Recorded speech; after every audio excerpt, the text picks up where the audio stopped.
Attention, qui que vous soyez, attention, cette fréquence est exclusivement réservée aux urgences. Sans blague. Et vous croyez que j'appelle pour commander une pizza?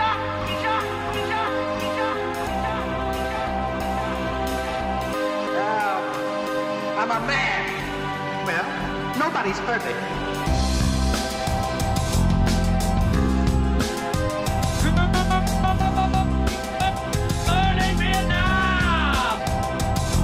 Je veux dire, j'ai l'impression d'aimer moins le cinéma qu'il y a un an. Uniquement parce que j'ai fait un film et que ce film a plu et comme ça, alors je souhaite que mon second déplaise énormément et que ça me donne envie de faire du cinéma de nouveau. D'accord, faisons comme ça. Ravi de t'avoir revu, l'ami.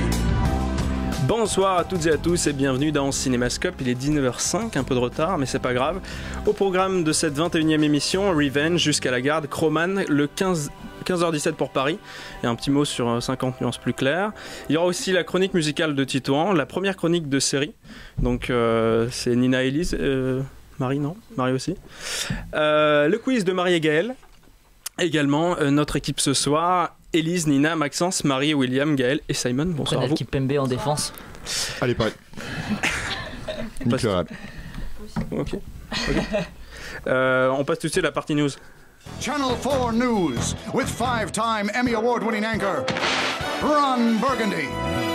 Champ Kind Sports. Je t'autorise à parler d'ailleurs du réel comme ça dans mon émission, c'est pas joli.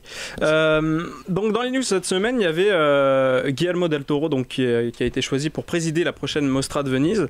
Donc il avait remporté le Lion d'Or la dernière édition pour La Forme de l'eau.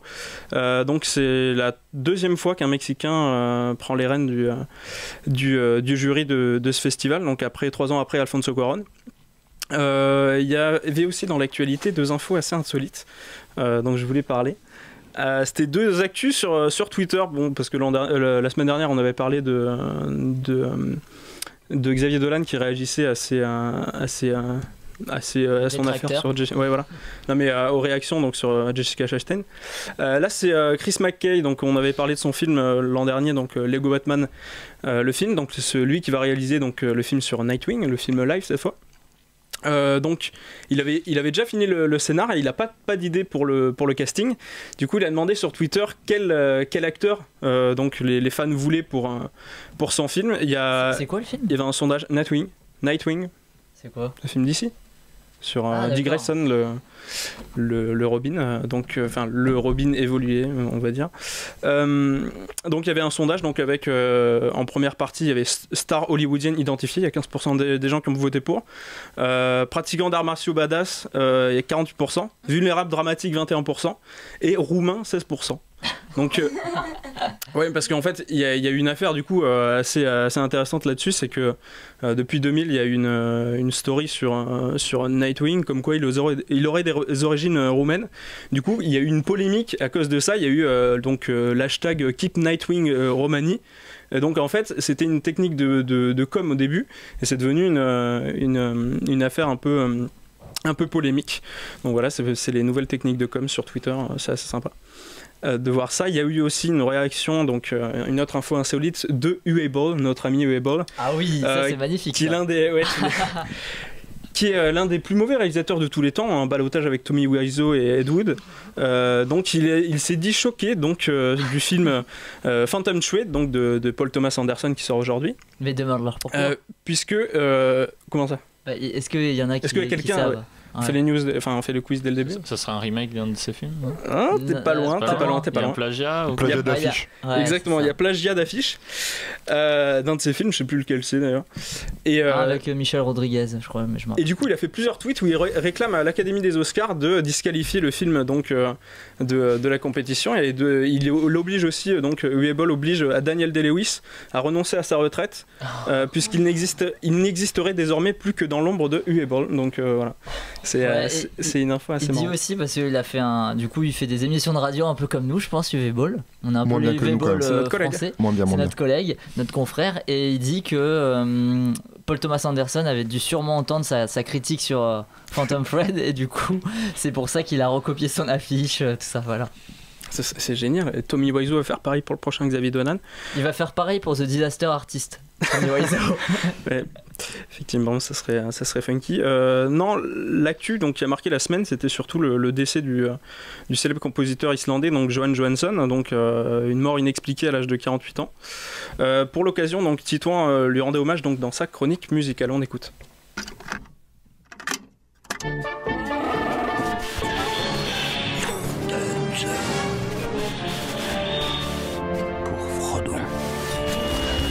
Name's Bond. James Bond.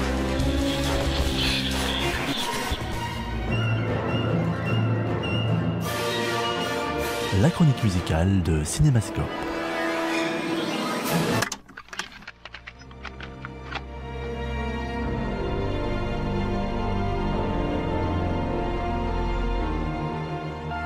Le vendredi 9 février dernier, le compositeur islandais Jóhann Jóhannsson nous a quittés, laissant derrière lui une œuvre sublime, personnelle et profonde, plongeant son auditeur dans un univers souvent froid, lugubre ou mystérieux, mais sans pour autant délaisser des moments plus joyeux, paisibles et atmosphériques. Si Jóhann Jóhannsson s'est fait connaître pour sa belle collaboration avec le réalisateur Denis Villeneuve, son œuvre est riche d'une multitude de projets, d'albums, de morceaux, de sonorités et d'ambiances qui dépassent la musique de film. Entre 2008 et 2016, il compose 8 albums personnels dont l'envoûtant Fordlandia, où se mélange de plaintifs violons à des guitares électriques planantes.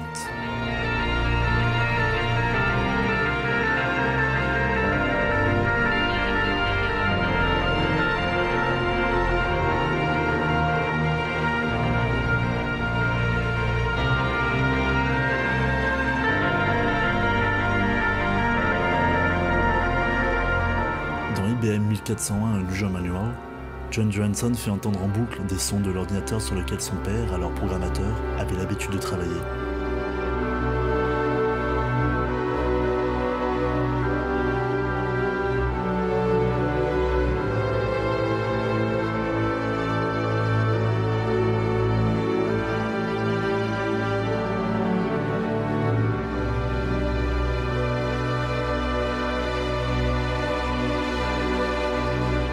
Son ultime album, Orphée, s'inspire de la musique d'Henryk Górecki et délivre des morceaux à la mélancolie la plus pure, ou comme le disait Victor Hugo, le bonheur d'être triste.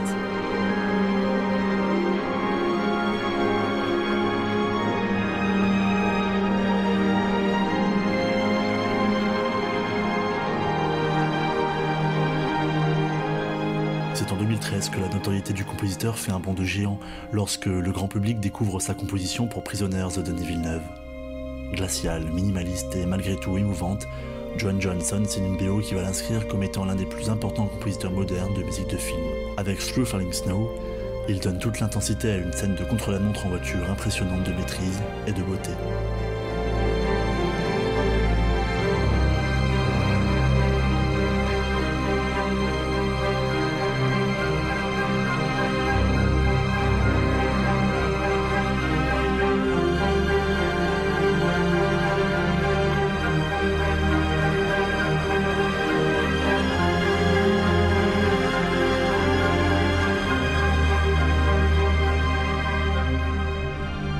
Deux autres films de Denis Villeneuve bénéficieront des musiques du compositeur islandais. Sicario, où la sécheresse musicale souligne l'aridité du désert mexicain, et où les grandioses montées en puissance construisent une tension rare et prenante.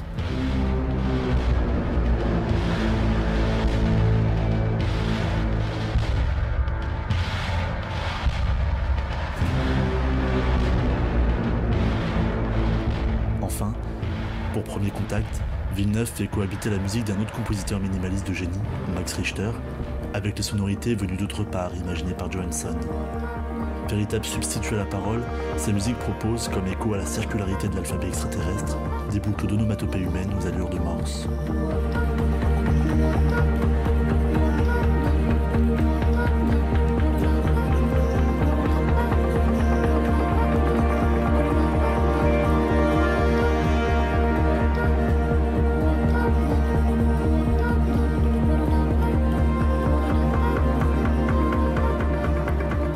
En 2017, Jóhann Jóhannsson compose une première partition pour Blade Runner 2049.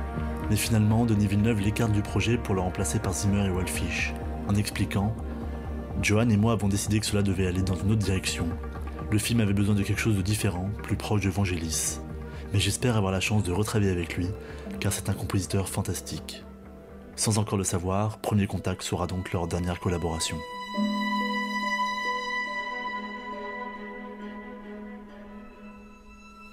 En 2014, il est nommé aux Oscars, aux BAFTA et aux Grammy Awards et remporte un Golden Globes pour une merveilleuse histoire du temps. Pourtant, loin d'être sa meilleure composition, ni sa plus personnelle puisque quelque peu académique, la musique de Johansson regorge ci et là de belles idées envoûtantes.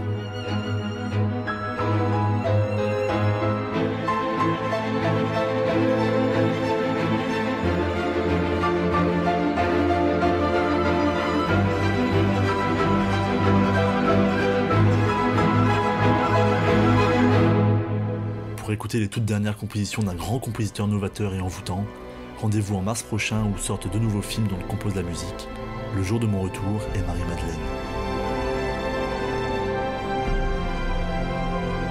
En attendant, résonnent encore et pour toujours les accords célestes d'un homme qui semble avoir écrit lui-même l'hymne de son départ. Johan Johansson, au revoir.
Très bel hommage à un excellent compositeur. Je ne sais pas si vous avez un mot à rajouter sur Johan Johansson, sur vos compositions préférées de Johan.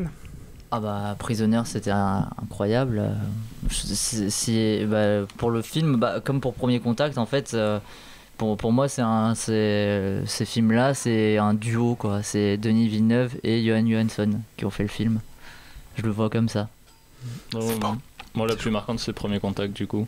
Parce qu'au niveau de l'ambiance, ça rajoute tellement un truc au-delà juste de l'image qui est déjà quand même... Ah mais c'était un travail de sound designer qu'il avait fait. Ouais. Il y a vraiment cette idée qu'il fait de la musique de film aussi des bruitages en fait presque de ce qu'on voit à l'écran. Et un peu comme finalement 2001 de Kubrick par exemple, il y a beaucoup ça aussi, des musiques qui illustrent finalement les mouvements qu'on voit, etc. C'est dommage, on parlait presque que de bons films. Ah tiens, t'as pas vu 2001, c'est pour ça?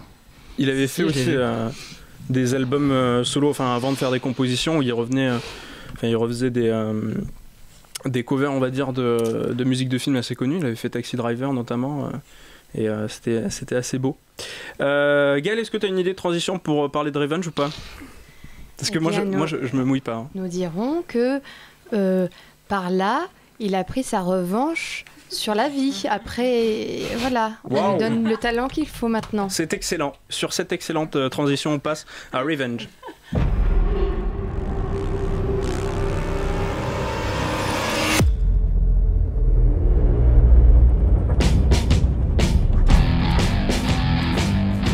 Jennifer? Stan Dimitri, my associates. Hi. Hi. Hey. You're driving me completely crazy.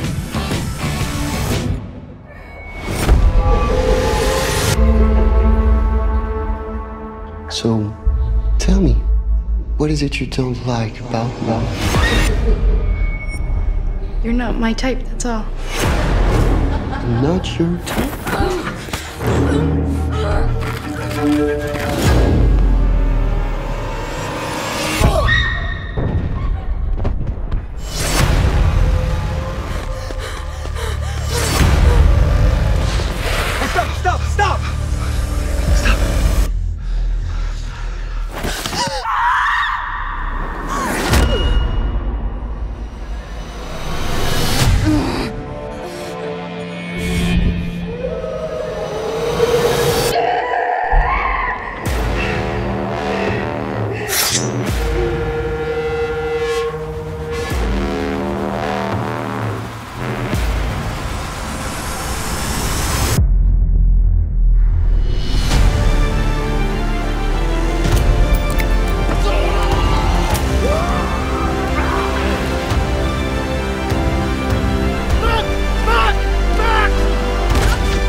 Revenge de la réalisatrice Coralie Farja, c'est ça.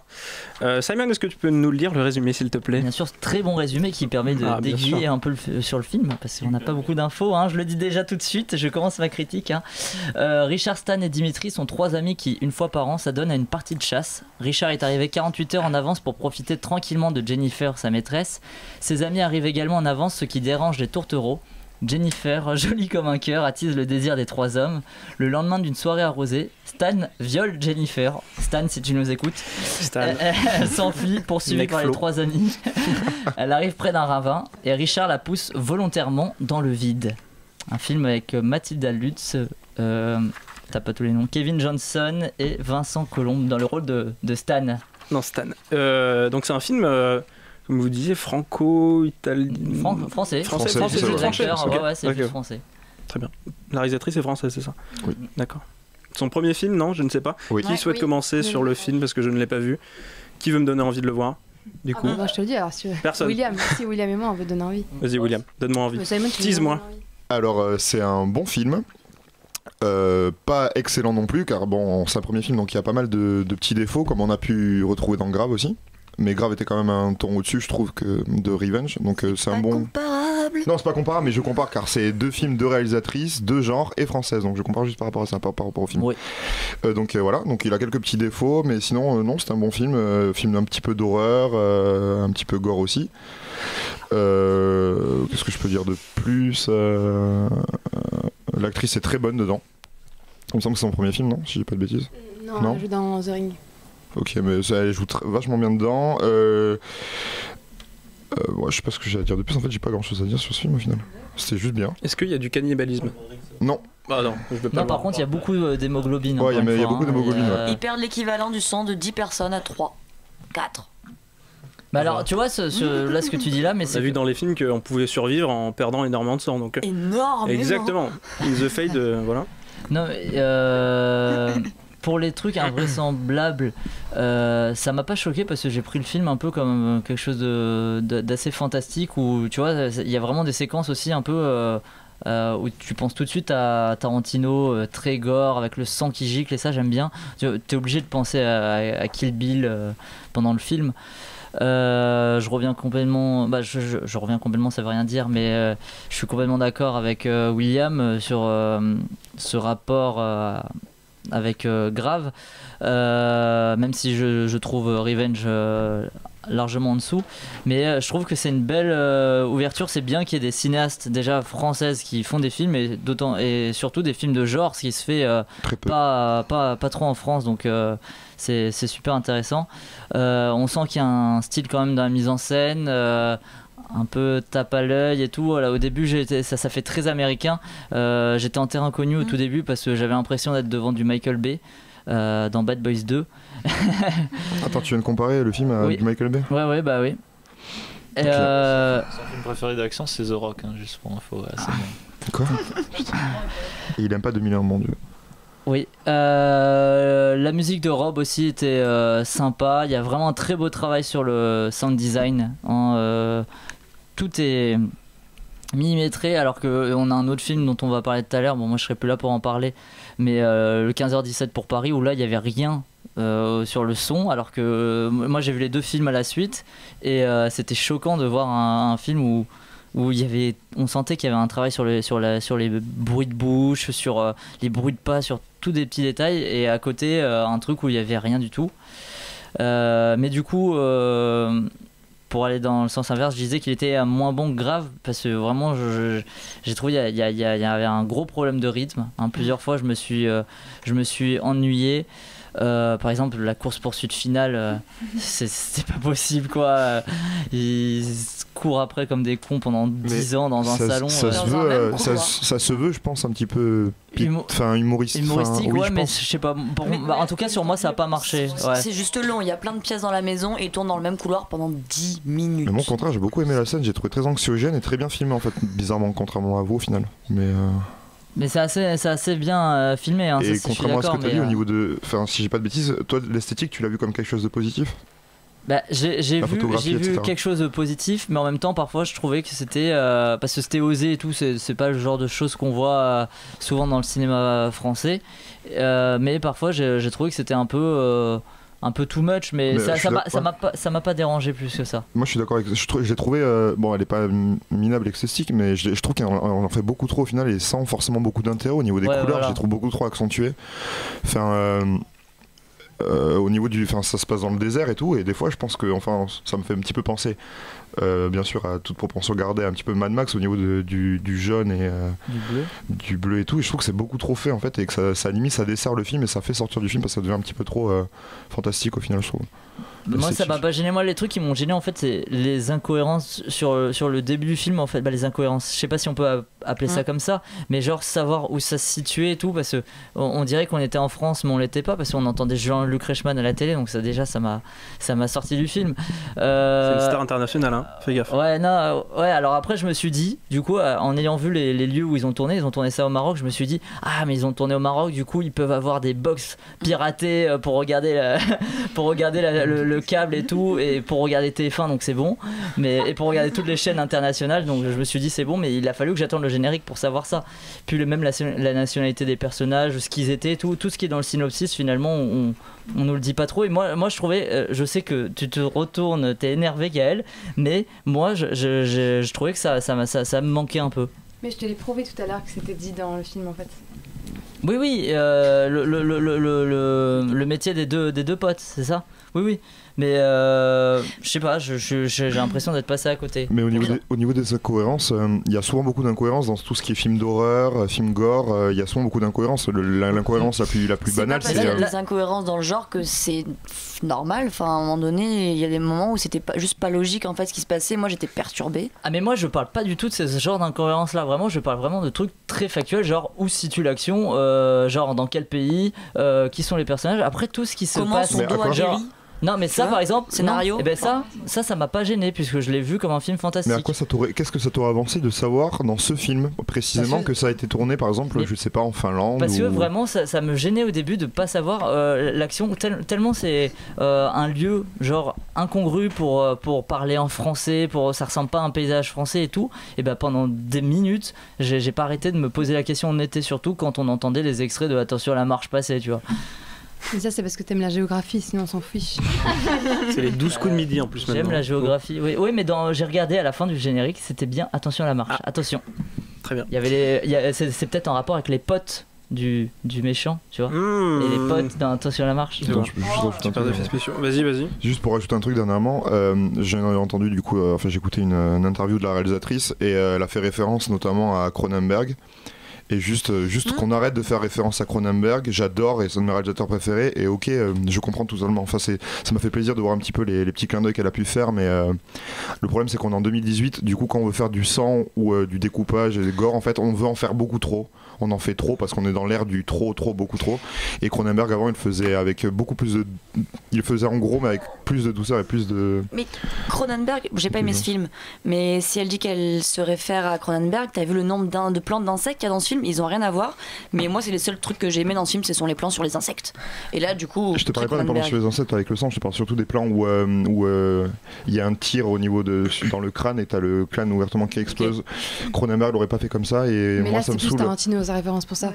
Elle a dit qu'au niveau du gore, c'était Tarantino sa référence et elle a une raison aussi de faire dans oui, le mais trop. Je parle de ça parce qu'aussi elle avait fait Julia Ducournau pour Grave, avait fait aussi beaucoup de références à Cronenberg et ok très bien mais on en fait beaucoup trop ou on fait assez bien donc faut arrêter de faire des références à Cronenberg. J'ai pas vu le film mais s'il y a des insectes dans Le Festin nu il y en a beaucoup aussi. Non mais ça Cronenberg il adore les insectes. Butterfly, la mouche. Marie sur Revenge. Moi je suis assez d'accord avec tout le monde. Les incohérences dont tu parles, Simon, ça m'a pas gêné parce que si tu pars du principe que c'est un film fantastique, de pas savoir où ça se trouve, comment ça se passe, la télé, tout ça, moi j'ai même pas fait attention à ce qui passait à la télé pour le coup. Moi ça m'a pas gêné. Et le trop gore dont tu parlais, William, effectivement, Gaëlle m'a informé que la réalisatrice avait dit qu'elle avait fait ça pour que ça choque moins les gens. Que plus c'est gros et plus il y en a, moins ça choque. Et effectivement, ça a eu cet effet sur moi. J'ai horreur du gore parce que je suis très sensible à ça. Et pour le coup, j'ai pu regarder le film sans problème. Il y en avait tellement que ça a un effet plastique et du coup, ça ne choque plus tellement et je trouve ça assez intelligent comme ça. Je disais trop gore par rapport à Cronenberg, pas trop gore sur un plan général. Ça, moi personnellement ça me dérange pas, j'ai vu des trucs beaucoup plus gore, Serbian Film ou des trucs beaucoup plus choquants, c'est par rapport à Cronenberg surtout que je parlais de trop gore. Voilà, et j'ai le renversement au milieu du film, le changement de personnalité de... je sais plus comment elle s'appelle. Jennifer était assez intéressant, c'est juste qu'il y avait, comme disait Simon, des scènes un peu longues, la scène de course-poursuite dans la maison, pour moi beaucoup trop ennuyeux, et la scène de rêve était beaucoup trop kitsch pour moi. Ah, j'ai bien aimé moi ça aussi. Elle se réveille moi 4-5 fois dans le même rêve, mais c'est pas possible. J'ai bien aimé ça. Après elle était droguée. C'est vu et revu ça. Mais non, je sais pas, des fois tu te fais prendre kitsch par le avec film. des images insérées sur des caméléons, sur de je sais pas quoi, c'est pas possible. Mais sinon voilà. Étonnamment surprise de l'effet gore qui ne m'a pas trop choquée, donc j'étais contente. Nina, sur Revenge.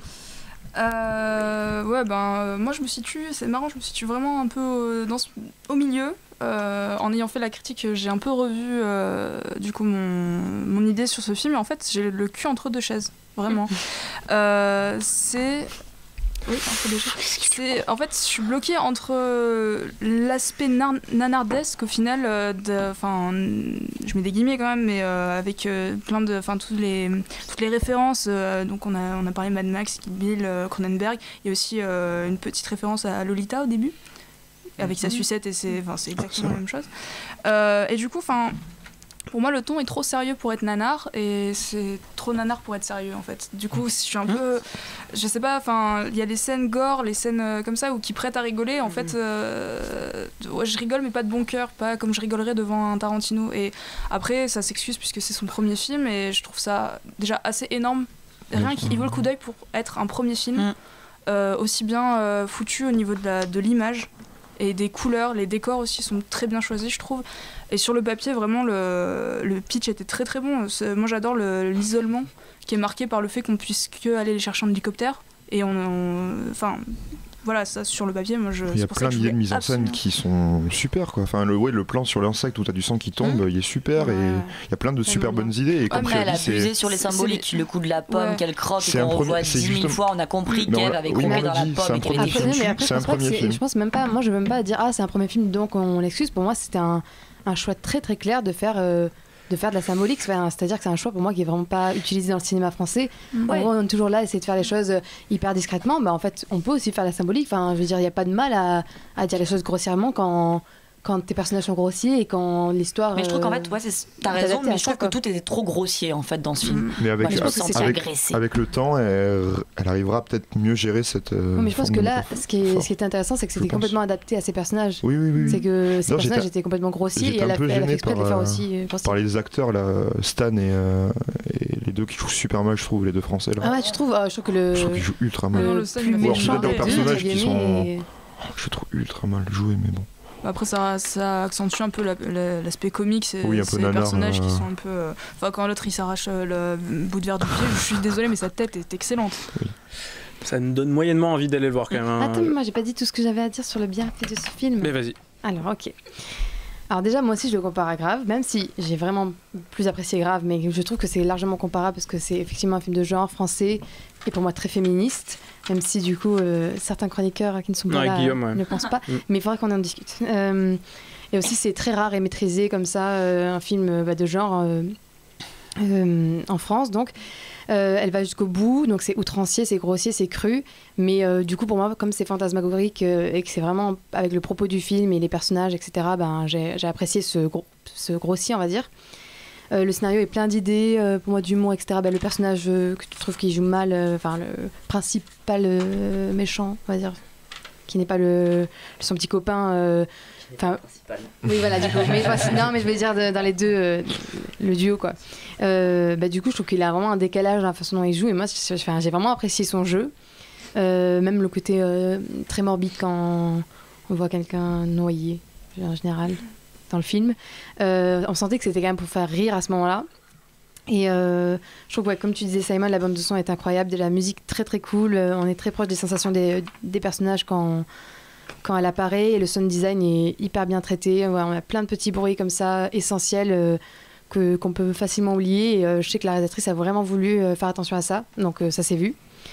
Pareil pour l'image et la mise en scène, c'était beaucoup de démonstrations, etc., de badacité ou de gore et tout, mais en fait, c'était bien montré. Donc moi, ça m'a pas dérangé, un truc comme ça. Les costumes aussi, j'ai trouvé ça super bien parce qu'en fait ça mettait vraiment en place les personnages et comme le lieu, en fait je trouve que ça décrivait vraiment bien leur personnalité. Rien que le blouson bleu là du type, je sais plus comment il s'appelle, là le principal homme, Richard, voilà. Je trouve que, je sais pas, il y avait vraiment un truc qui marchait super bien au niveau du visuel, et le fait aussi qu'elle ait pas changé de costume, qu'elle reste en sous-vêtements Jennifer. Du coup, je n'avais pas pensé, mais en voyant une interview de la réalisatrice, je trouve ça super intéressant parce qu'elle n'a pas voulu la changer. En gros, elle s'est dit, en fait, c'est pas mal qu'elle va être sexy, etc. C'est les mecs qui le voient, qui le détournent. Du coup, elle n'a pas voulu changer ça, mais elle a juste voulu la rendre différente. Et j'ai trouvé ça super intéressant. En plus, il y a aussi peu de dialogue et on oublie même, je trouve que... Ouais. Qu'elle est pas française en fait, parce que comme elle parle plus beaucoup après Jennifer dans le film, ça me plaisait bien comme ça. Aussi un sort de huis clos comme ça dans le désert. J'ai bien aimé toutes les références qu'on a déjà citées, Kill Bill, Lolita, etc. Et j'ai aussi pensé que ça me faisait penser, en tout cas à moi, plutôt à Desierto ou Les Nouveaux Sauvages. J'ai aimé le mélange des genres, et justement moi c'est pour ça que ça m'a pas dérangé, Nina, que ce soit à la fois un peu nanardesque et à la fois non, parce que je trouve que ça allait bien dans ce mélange des genres, donc je trouvais que là aussi ça fonctionnait. Et les effets spéciaux étaient vraiment cool aussi quand même. C'était vraiment bien fait, je trouve. C'était accentué effectivement, mais c'était quand même très visuel, quoi. Ça marchait vraiment bien. C'était bien fait, mais un petit peu grossier sur certains points, je trouve. Mais c'était bien fait. Ouais, mais grossier dans le bon sens du terme, tu vois. Je trouve que c'était mais bien mis en avant, etc. Et du coup, pour moi, c'est un premier bon film, et un premier film, un film déjà bien tout court. Et donc, je conseille vraiment de le voir. C'est un ovni, donc. Ça me fait penser un peu au couple. De la réalisatrice et du réalisateur franco-belge Kate et Forzani. Oui, qui font des films dans ce genre-là un peu. Oui.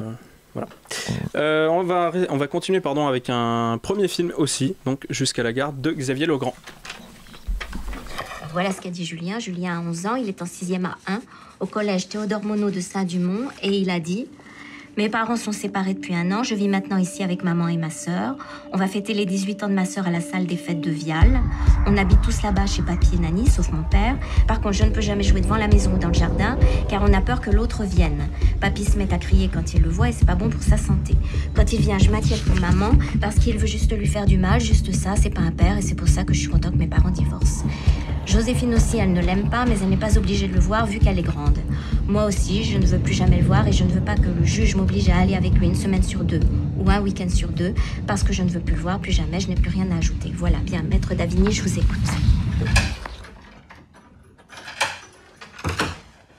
J'ai l'impression que vos enfants sont remontés contre vous, monsieur. Vous pouvez expliquer ça? J'aimerais bien comprendre. Je sais pas ce qu'on leur met dans la tête. Oui, une bonne annonce très courte, effectivement. Donc de Jusqu'à la garde, j'avais oublié. Donc c'est un film qui a eu le Lion d'argent du meilleur premier film et donc le prix de la mise en scène à Venise, donc un film qui a été pas mal primé. Donc comme tu me disais, Simon, donc c'est la suite en long métrage, on va dire, du préquel. Avant de tout perdre en 2012, c'était un court métrage qui avait été primé au César et qui était en compétition aux Oscars. Ouais.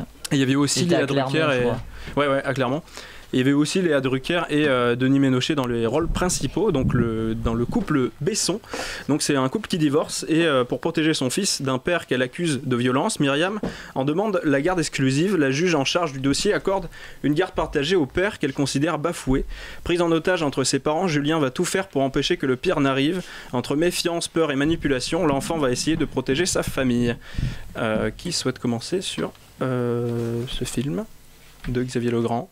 Nina. Ok. Vas-y. Je suis sortie de cette salle un peu comme avec si beaucoup j'étais. De conseils. Avec beaucoup de conseils. Non, mais comme si j'étais passée au broyeur en fait. Film qui laisse absolument pas, je trouve, sans émotion. C'est absolument non. Enfin, le réalisme est poussé vraiment à l'extrême, j'ai trouvé. On rentre complètement, enfin de suite. Dans cette histoire, on passe en fait sur plusieurs émotions.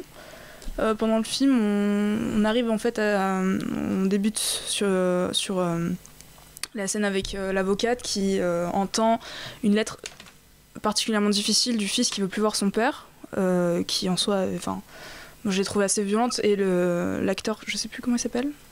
Qui ça, le fils? Ouais, non, le père. Denis Ménochet.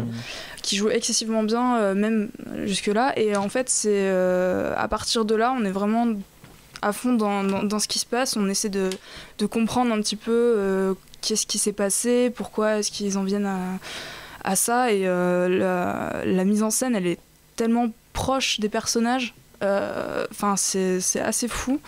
Et beaucoup de gros plans ou de plans séquences qui suivent ces personnages. Très intimiste. Très très intimiste, et du coup ça y a cette ambiance. Enfin, moi j'étais vraiment impressionnée par le changement d'ambiance petit à petit, et vraiment je rigolais avec l'expression, mais je la trouve vraiment bien trouvée. Jusqu'à la garde, c'est vraiment un titre parfait, parce que pour moi ce film c'est une épée qui s'enfonce vraiment petit à petit jusqu'à la garde, jusqu'à la fin du film, et vraiment c'est très très fort. Et j'ai aussi trouvé que c'était une douloureuse piqûre de rappel pour les spectateurs qui ont vécu cette même situation. C'est pour ça, le réalisme fait vraiment que ça peut replonger les enfants qui ont vécu des divorces difficiles avec leurs parents et tout ça. Ça peut vraiment faire une douloureuse piqûre de rappel. Oui, parce qu'on peut se projeter dans les premières minutes, même si j'espère qu'on ne s'est pas projeté vers la fin. Mais vous parliez de premier film tout à l'heure, là. Il y a un peu la radicalité d'un premier film sans avoir il y a vraiment la maîtrise derrière. Donc il y a les qualités d'un premier film, mais aussi la maîtrise derrière. Donc c'est assez exceptionnel. Je sais pas si tu l'avais redit, mais c'est quand même le Lion d'argent du meilleur réalisateur et du meilleur premier film à la Mostra de Venise, donc c'est vraiment pas rien. Moi je l'attendais beaucoup, ce film. Depuis que j'avais appris son existence. Déjà les acteurs vraiment splendides. Denis Ménochet, je l'aime bien de base, hein, mais je l'avais pas vu dans beaucoup de films, tu vois. Quand t'en parles, mon seul souvenir c'était The Programme avec Guillaume Canet et Ben Foster, le film sur Lance Armstrong, et il jouait déjà dedans et je le trouvais déjà plutôt bon. Il est vraiment impressionnant, glaçant. Je pense qu'il a là son meilleur rôle. Léa Drucker aussi, qui est vraiment très juste, comme Thomas Giorgia qui joue le fils Julien. J'ai trouvé par contre Mathilde Nouveau, celle qui fait la fille, un peu en dessous de ces trois là pour parler de la famille, mais c'est vrai qu'il y a une précision, une maîtrise de l'écriture, du suspense. C'est vraiment un couper le souffle. Le sujet et la violence sortent du film. C'est incroyable. C'est remarquablement traité. Tu parlais de la séquence d'ouverture, Nina, mais c'est typiquement une séquence qui aurait pu être très longue, très chiante, et pourtant tout marche, des dialogues aux acteurs en passant par la mise en scène. Il y a aussi une belle maîtrise un peu des sous-entendus des écritures de scénario finalement. Genre par exemple je pense à la vieille qui au début sort de chez elle quand on les voit arriver. Moi j'ai vu, je pense qu'on voit qu'elle aussi, pourtant elle est à l'arrière-plan, on voit qu'elle et on se demande pourquoi on la voit passer comme ça. Et quelques instants plus tard dans le film, quand on la revoit, on sait exactement du coup où veut en venir le personnage, tout ça, tout ce que ça sous-tend, et c'est vraiment remarquable. Les plans séquences aussi. Il y a aussi moi je trouve la scène qui m'a vraiment foutu une claque en rapport avec ce que tu parles, c'est vraiment la scène de l'anniversaire dans la fête. La scène d'anniversaire. Vraiment celle-là. Elle dit rien mais elle dit tout. On comprend rien de ce que disent les personnages. Et pourtant c'était pas gagné avec la musique.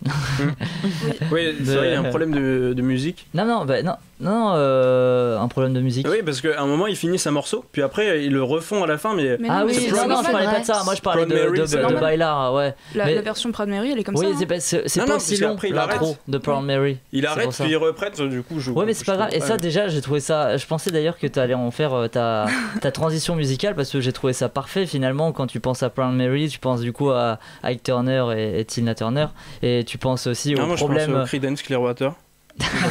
Moi je pensais à leur version et aux problèmes qu'ils avaient ensemble finalement, Ike et Tina, et aux problèmes de couple. Et là quand tu l'entends dans Jusqu'à la garde, c'est marrant. Ouais, non, c'est vraiment bien. Le seul truc, je sais même pas si c'est négatif, mais c'est que je trouve que le climax, en fait, on s'attend pas à ce qu'il soit là, qu'il soit aussi proche, et donc t'es surpris quand il arrive, mais sinon, très beau film, ça laisse bouche bée, super premier film. Marie sur Jusqu'à la garde. Moi, j'ai été profondément choquée de ce film, j'ai eu du mal à rassembler mes idées pour en parler. Le sujet du divorce, des problèmes de couple, c'est des choses dont on parle en France, mais surtout au niveau statistique, un couple sur 3 divorces et compagnie. Et quand on en parle au cinéma, on s'attend à ce que ce soit des histoires extraordinaires. Quand on voit le film, on se dit c'est quelque chose d'affreux, de complètement surréaliste, alors qu'il faut savoir que c'est des choses qui sont très courantes et banales dans les divorces et dans les problèmes de garde d'enfants et dans les problèmes juridiques. Et c'est des choses dont il faut parler. Parce que, effectivement, comme Dina, c'est des piqûres de rappel pour ceux qui l'ont vécu. Et c'est aussi des piqûres d'appel pour ceux qui sont prêts à le vivre ou qui ne l'ont pas vécu, mais qui peuvent laisser réfléchir, faire réfléchir les enfants. On voit que les enfants prennent beaucoup trop de violence dans la tronche lors de ces affrontements. C'est un peu les médiateurs entre les deux. Exactement. Complètement. Le petit, il est extra. Moi, il m'a fait de la peine tout le long. Je me suis mise à sa place tout le long. Les acteurs sont vraiment, vraiment bons, pour le coup. Et l'ambiance, l'angoisse du film tout le long, ça s'est maintenu jusqu'à la fin. Le plan final, il est très réussi parce que, en fait, le plan final, il dit tout. C'est des histoires qu'on raconte pas et dont personne se mêle parce qu'on se mêle pas de ce genre de choses. Et pourtant, il faut en parler parce que c'est grave. Le seul bémol que je peux dire, c'est la scène du début avec les avocats et la présidente. Je trouvais qu'elle jouait un peu mal, les avocates. La présidente, j'ai eu un peu de mal au début. Mais on se met à leur place dans le sens où, moi, à ce moment-là, j'étais la juge. Parce que t'as cette femme dont t'as beaucoup de peine pour elle, et t'as cet homme, et au début, tu te dis, mais c'est horrible, on peut pas lui enlever son enfant à cet homme-là, on peut pas ne pas avoir de preuves, il faut avoir plus. Et c'est vrai qu'après, ce qui est beau dans ce film, c'est que t'as une magnifique évolution, parce qu'au début, moi, j'étais juge, et effectivement, il faut laisser la place aux deux, et puis petit à petit, Mais d'ailleurs, je sais pas si c'est voulu, mais c'est vrai qu'il y a l'avocate de Denis Ménochet qui joue très mal, mais l'avocate de Léa Drucker joue mieux. Et je sais pas si c'est parce que je pense que c'est voulu. Elle le défend, elle arrive tellement pas à le défendre que du coup elle joue mal en fait. Je sais pas si c'est voulu. Mais je trouvais que la présidente n'avait pas l'air très impliquée en fait quand elle parlait. La présidente, celle qui.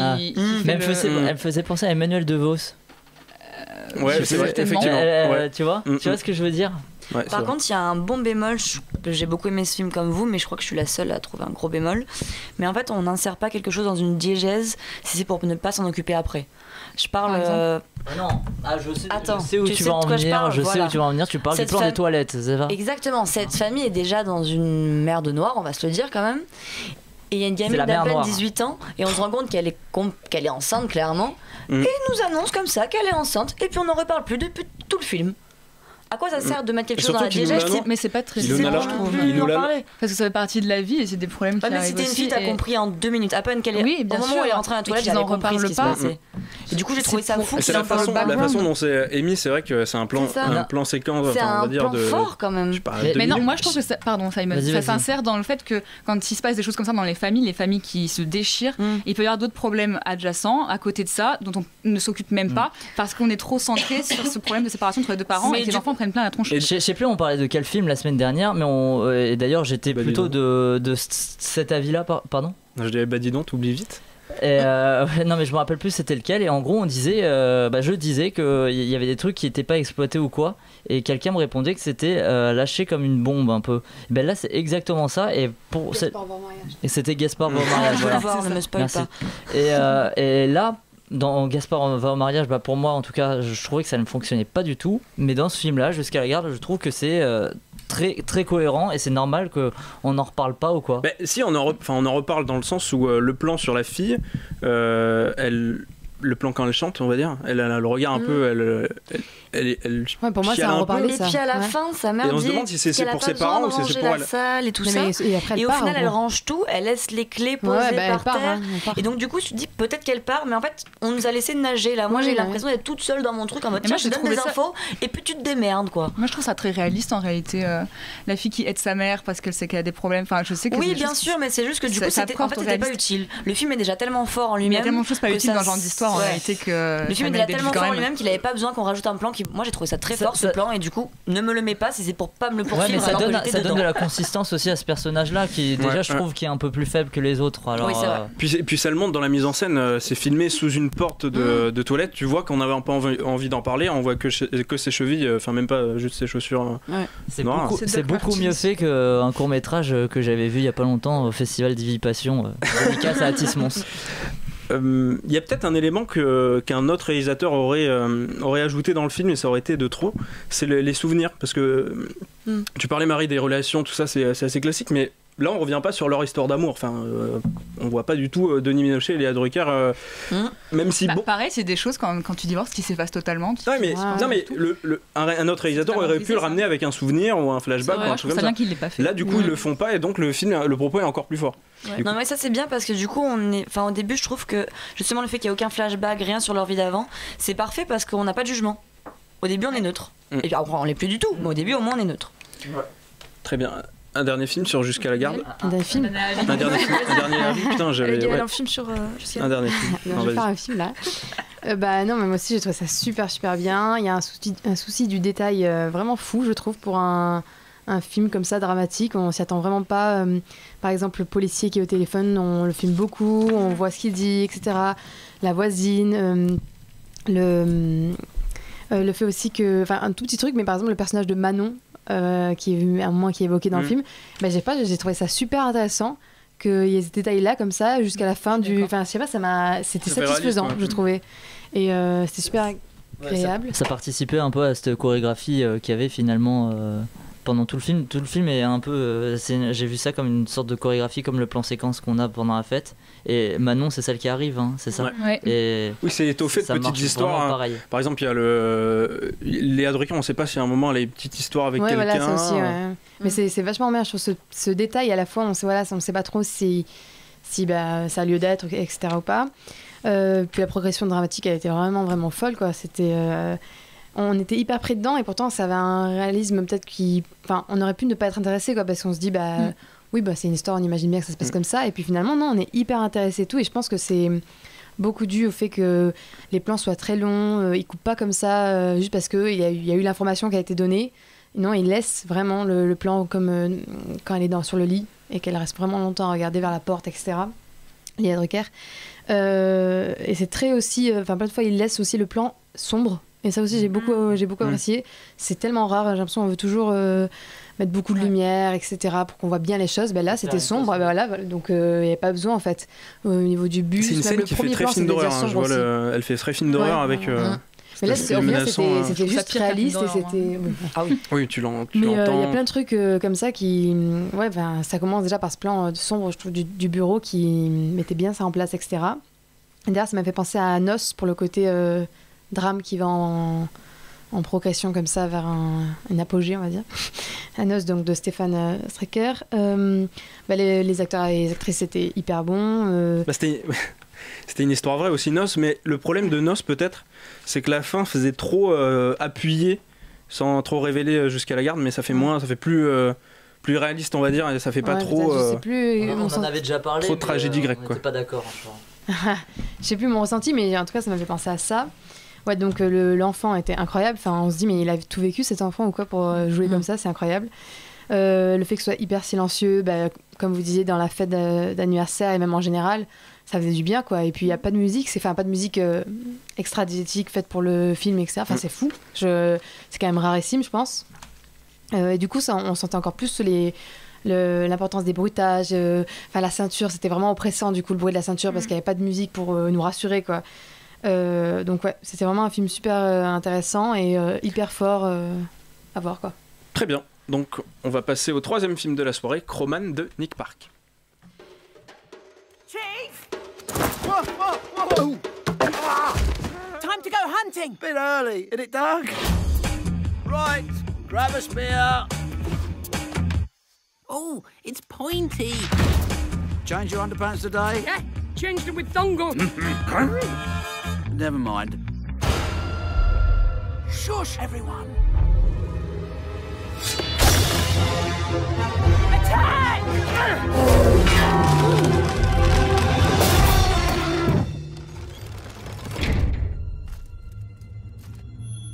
Excellent. The Age of Stone is over. Long live the Age of Bronze.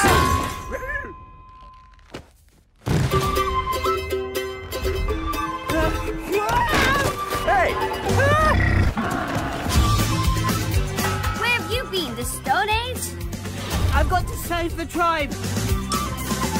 Fiorina's this way. So throw your sticks and throw your stones, cause you ain't gonna break my bones. Huh? If I'm a sinner, then I don't feel ashamed. A caveman? A caveman? You leave my tribe in peace. How dare you? Oh. I'll take him away and kill him. Slowly. Ah, idiots. If we win, we can have our valley back. And if we don't beat them? We'll spend the rest of our lives working down a mine. No! What's a mine? You're pretty brave, caveman. And stupid. Oh, I can help.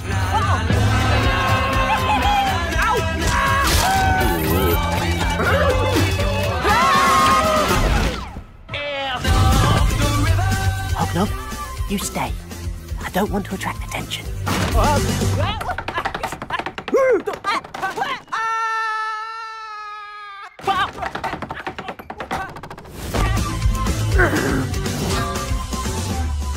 Crowman de Nick Park, donc le réalisateur de Wallace et Gromit, à la préhistoire, quand les dinosaures et les mammouths en War Simon, bon match.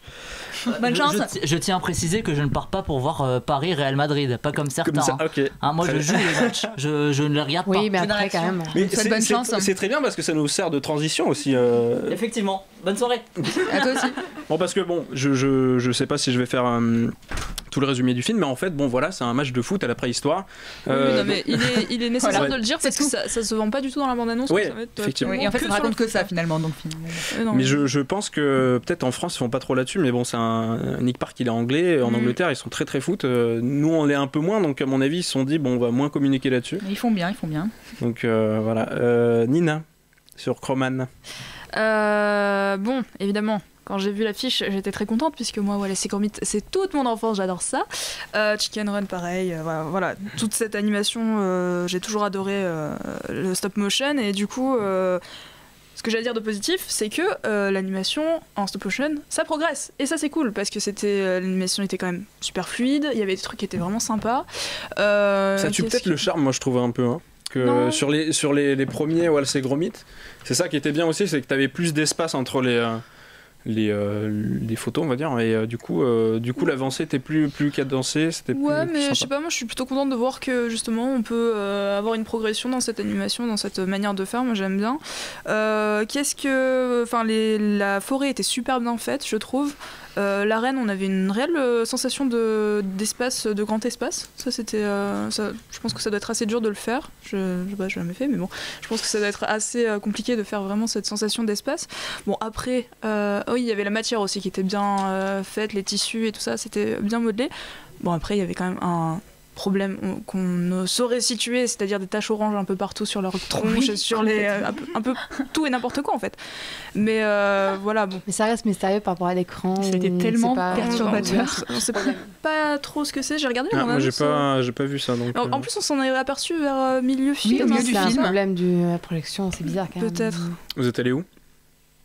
On ne dira pas le nom du cinéma comme ça, Gaumont. Ah, enfin, non, oui.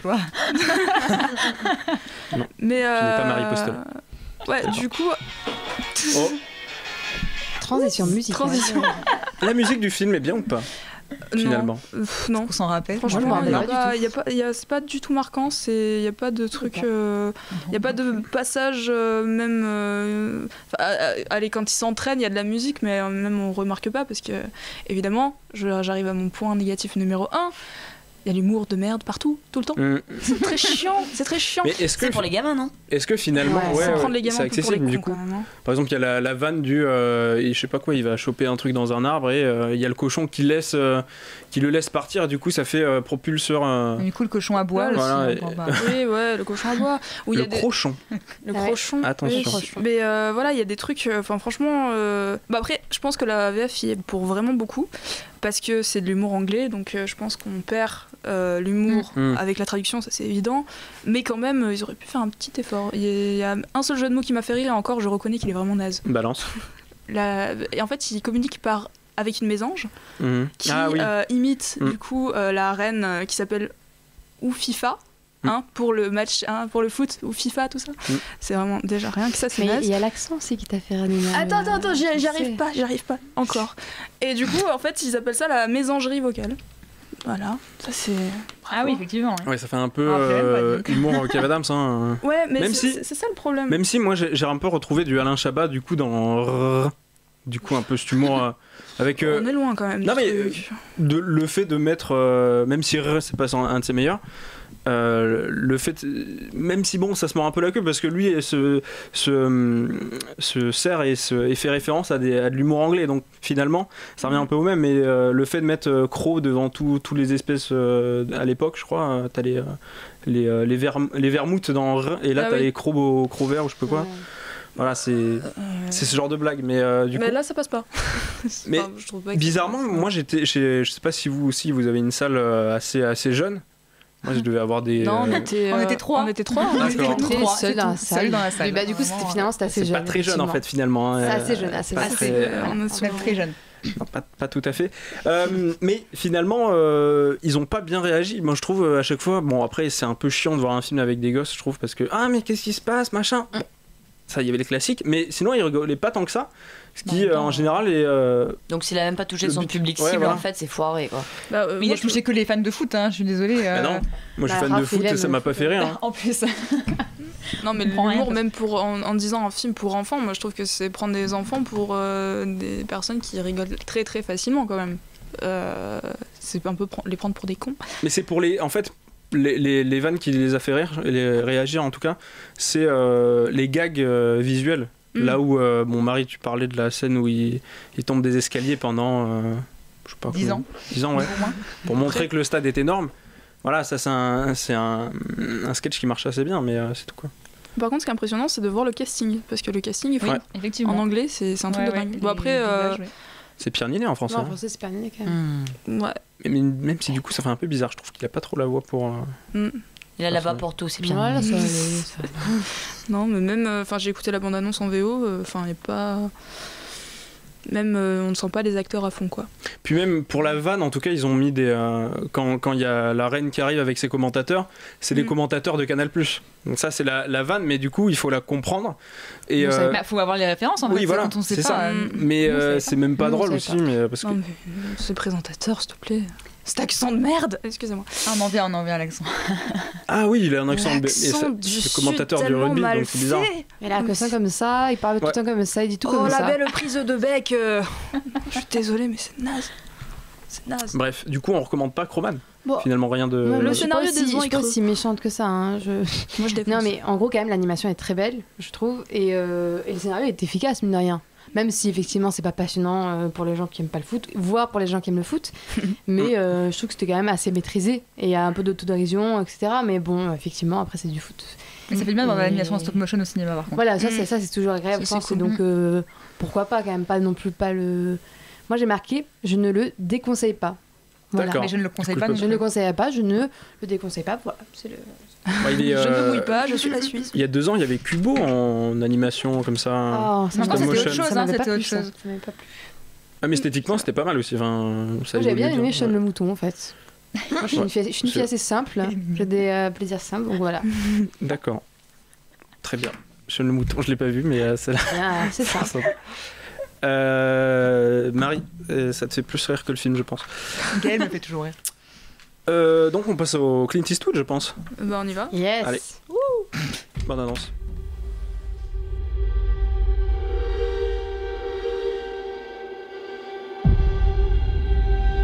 Bonjour, vous désirez quelque chose? Snacks coming at 12 o'clock. Gentlemen. There you go. Thank you. Look at the baby soda, Spencer. Alex, shut the heck up.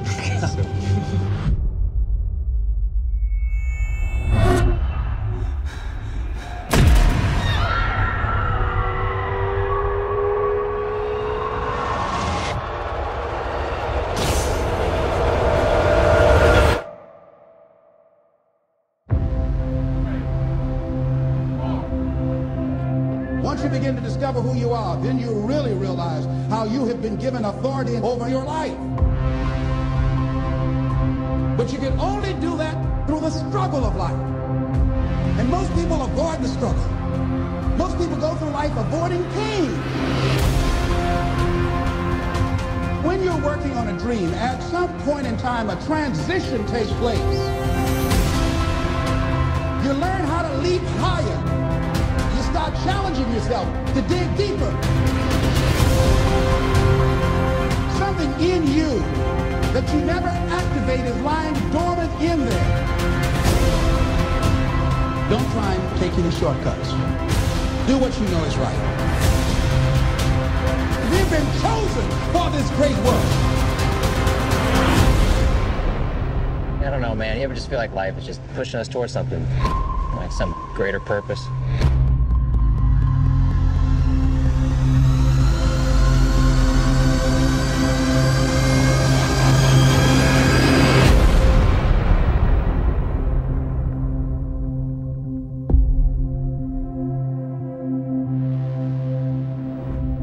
Le 15h17 pour Paris de Clint Eastwood. Dans la soirée du 21 août 2015, le monde sidéré apprend qu'un attentat a été déjoué à bord du Thalys 9364, sinon ça ne veut rien dire, à destination de Paris.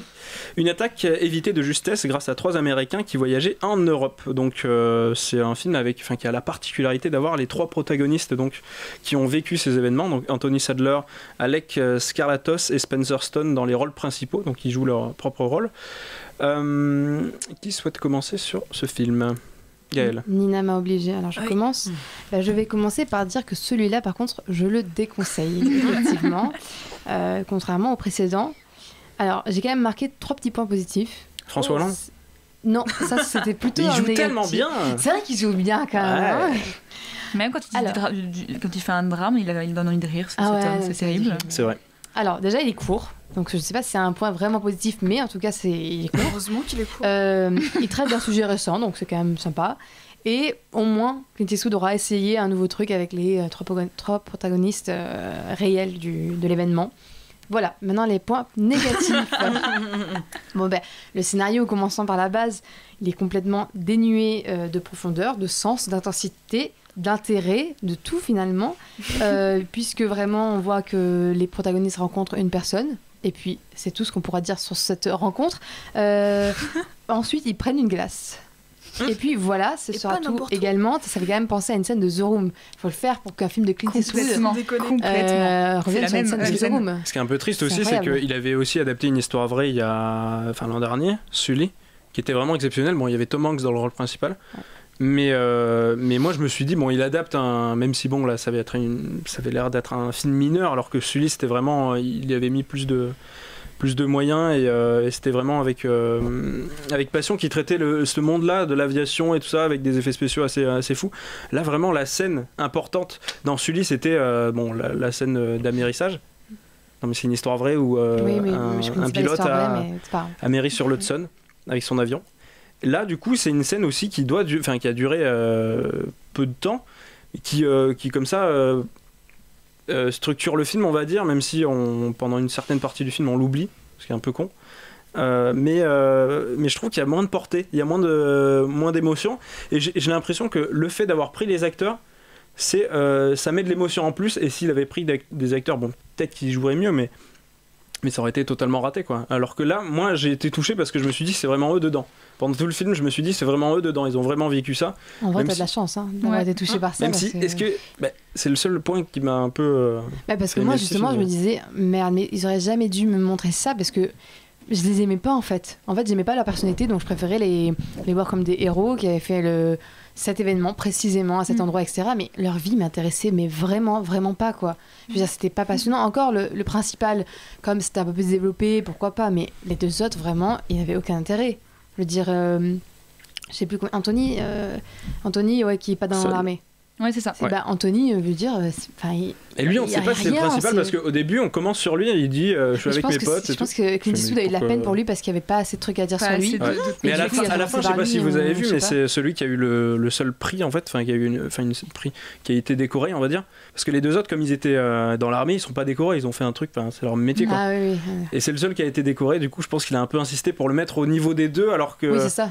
Finalement, lui, il a peut-être rien fait dedans. Il était juste avec ses potes et eux, il les a regardés. Je pense qu'il a fait ce qu'a montré le film. Mais c'est super bien en vrai déjà. Mais c'est juste que c'était moins intéressant que l'autre. Mais même l'autre, même le principal. Mais ça me fait tellement de la peine justement parce que je me dis, j'ai l'impression que le film me fait me rendre coupable de me dire que c'était nul. Alors que je me dis non, quand même, ils ont fait ça, je suis pas censée trouver ça nul, alors c'est pas censé être normal, quoi. Tu culpabilises du coup ? Oui, c'est ça. J'espère que t'as aimé la liste de Schindler, parce que là, il y a eu plus de. J'ai aimé la liste de Schindler. Non, mais je culpabilise pour lui, pour les trois, parce que je me dis vraiment, j'aurais préféré qu'ils fassent autre chose et que le film soit nul, mais eux, pas les mettre là-dedans, quoi, pas les faire intervenir dans un truc nul. Et malheureusement, c'est ça, parce qu'en fait, ils brodent tout le long une histoire pour arriver au train, quoi. Mais c'est. Oh là là, mais on voit 10 minutes le train dans le film. On voit 10 minutes, et en plus, c'est très mal filmé. Que ça, et tu vois ça 10 minutes. Mais tout le film est mal filmé. Esthétiquement, c'est dégueulasse. Ah, mais c'est dégueulasse. J'ai jamais vu ça. Mais même dans la scène du train, il n'y a pas de tension, c'est-à-dire, il maîtrise le gars, c'est terminé. Il n'y a rien, aucun rythme. Il n'y a pas de rythme, voilà, exactement. Mais tout le film, c'est pas de rythme, pas de tension. Les lumières et les couleurs sont dégueulasses. Le décor, à chaque fois, vraiment, il n'y a que le drapeau américain, vraiment, c'est ridicule. Simon a même tout le temps, hein. Non, mais c'est vraiment ridicule à ce point. Simon a même repéré une affiche d'un film de Clint Eastwood dans la chambre. Bah oui, il a mis. J'ai pas capté, mais c'est pas possible. Ouais. Comment tu peux. Non, mais ça a atteint un point. C'est cliché au niveau de plein de choses. Au niveau de la représentation des pays, de l'Allemagne, où on parle d'Hitler, forcément. Et leur monument principal en Allemagne, c'est le bunker où s'est suicidé Hitler, apparemment. Non, mais cette scène, elle sert juste à dire Clint Eastwood, mais pas si. Oui, mais voilà, c'est juste pour dire la phrase du manuel sur les manuels américains. Non, mais regardez, il n'y a pas que les Américains dans la vie, tout ça. Sauf que quand même, en attendant, pour cette scène, ils disent écoutez, nous sommes des Allemands, nous avons la bière et Hitler. Voilà. Bonjour. C'est n'importe quoi. Et les Italiens, en gros, il y a une musique un peu qui sonne italien, mais on dirait qu'ils ont cherché la musique italienne sur YouTube et que ça a mis ça. Enfin, c'est pas, c'était. Mais surtout que ça sonne un peu plus français, mais. Même je trouve que ça sonnait en gros un peu sud, c'est genre un truc un peu chaleureux, où t'es bien en vacances et tout, mais c'était. Oh là là, c'était posé comme ça, mais tous les sons en fait étaient posés comme ça. Des fois, c'était hyper mal mixé quand ils sortent du train là, mais les Français qui parlent. Mais on s'est dit, mais qu'est-ce que. C'est de la post-prod, on s'est dit. Mais ouais, c'est bizarre. Ils parlent, on les entend pas bien, etc. Enfin, même au niveau des langues, c'est n'importe quoi. Ils sont mélangés, mais d'une façon. C'est pas comme. Dans Revenge, ce que j'aimais, c'était le mélange des langues, mais c'était vraiment bien fait, etc. Ça donne envie de savoir les nationalités et tout. Mais là, c'était trop bizarre. Je veux dire, tous les gens qui n'étaient pas américains étaient français. Mais pour nous, on le savait qu'ils étaient français parce qu'on entendait l'accent. Mais en fait, ils étaient censés être, je sais pas. Enfin, le mec qui parle à Amsterdam, je sais pas si il est du pays ou quoi, mais les Allemands sont français aussi. Enfin, à chaque fois qu'il y a un accent, en fait, c'est des gens français qu'ils ont pris. C'est quand même, il y a juste les Français quand ils parlent, c'est bizarre finalement. Et ouais, et les Français. À un moment, attends, elle dit quoi, la femme dans le train? Non, mais c'est un bon. C'est un bon. C'est un bon, et quand même on l'a vu en VO, donc ils ont traduit c'est un bon pour dire c'est un bon gars, ou je sais pas, mais enfin c'est pas possible de faire ça. Et ouais, comme tu dis, il y a plein de clichés, même d'ailleurs sur la France, mais elle s'en prend un paquet dans la gueule, quoi. Puis c'est le pathos de ce film. Puis les Américains quand même apprennent leur métier au SAMU, aux policiers. C'est ça qui est bien, c'est que l'Amérique nous apprend plein de choses. L'Amérique est vraiment forte, mais je trouve que c'est vraiment ridicule, un nationalisme à ce point, un patriotisme. C'est pire que ça quand même. Ah non, mais là c'était vraiment absurde, quoi. Et c'était inintéressant. On peut dire aussi que le mélange images d'archives scène tournée, c'était très mauvais, c'était très moche. Sur François Hollande. Sur François Hollande. Alors c'est incroyable cette scène là. C'est quand même le plus, il donne le plus d'émotions dans le film. Hein. C'est le personnage qui, le personnage. Comme quoi Hollande réussit à donner des émotions parfois. C'est moi, il me fait rire aussi. Même s'il a peut-être pas écrit le texte. C'était chiant, je trouve. Vous savez qu'il a doublé. C'était chiant. Quoi? Vous savez qu'il a remplacé, doublé là? Ah non. Qui l'a? Non. Bah, le réalisateur d'Is No Good. Ah oui, dans les scènes tournées de dos là. Ouais. En plus, il ne ressemble pas du tout. On voit très bien que c'est pas lui. Pendant 5 ans. Pendant 5 ans, il a. C'est ça. Pendant 5 ans, Juste Simon m'a laissé sa fiche pour que je dise des choses. Alors je vais le dire, sinon il va m'engueuler. Mais sur Christian Jacob, c'était mieux dans Track à Boston. Voilà, les images d'archives et le travail d'images d'archives et de scènes tournées. Voilà, il voulait placer Track à Boston. Oui, absolument, c'est ça. Et qu'il n'aimait pas la musique de Imagine Dragons. Imagine Dragon, comme dans le Crime de l'Orient Express, qui parle aussi d'un train, tout ça. Donc, évidemment, c'est bizarre parce que ça faisait tellement patriotique à 2 balles, genre des années 2000. Complètement. La musique, elle était trop bien pour le film, en fait. Voilà, trop bizarre, le décalage. Mais c'est surtout fou de voir Clint Eastwood derrière ça, derrière un. Mais attends, c'est mal foutu. Mais il faut que je vous raconte mon rêve du coup. Parce que j'ai rêvé. Non, mais je pense que ça m'a tellement perturbé que Clint Eastwood fasse ça. Et bien que j'ai rêvé. Ça me perturbe aussi. Que j'ai rêvé que Clint Eastwood en fait avait déchargé un étudiant pour le faire et que du coup on faisait ah ok c'est pour ça que c'est mauvais et je me suis dit mais quoi, mais j'ai rêvé de ça, mais c'est fou. Voilà, c'est vrai. Simon a écrit, on a l'impression qu'Eastwood a laissé sa caméra aux 3 héros du Thalys. Voilà. C'est peut-être que c'est ça. Ah oui, attends, juste un truc aussi. Il n'y a pas de plan selfie. Les selfies, j'allais dire, voilà, c'est pas possible. Cette obsession de téléphone. Je pense vraiment que. Mais tout à l'heure, je suis allée voir sur Instagram de Anthony pour voir les vraies photos. Et il y avait juste une petite vidéo, mais en fait, ils étaient plus nombreux. Il n'y avait pas que la Californienne là avec eux. Ils étaient plus nombreux en Italie. Voilà. En plus, c'est pas juste historiquement super. Vous n'avez pas de moyens. Voilà. Mais en tout cas, cette fille-là, ça m'a fou.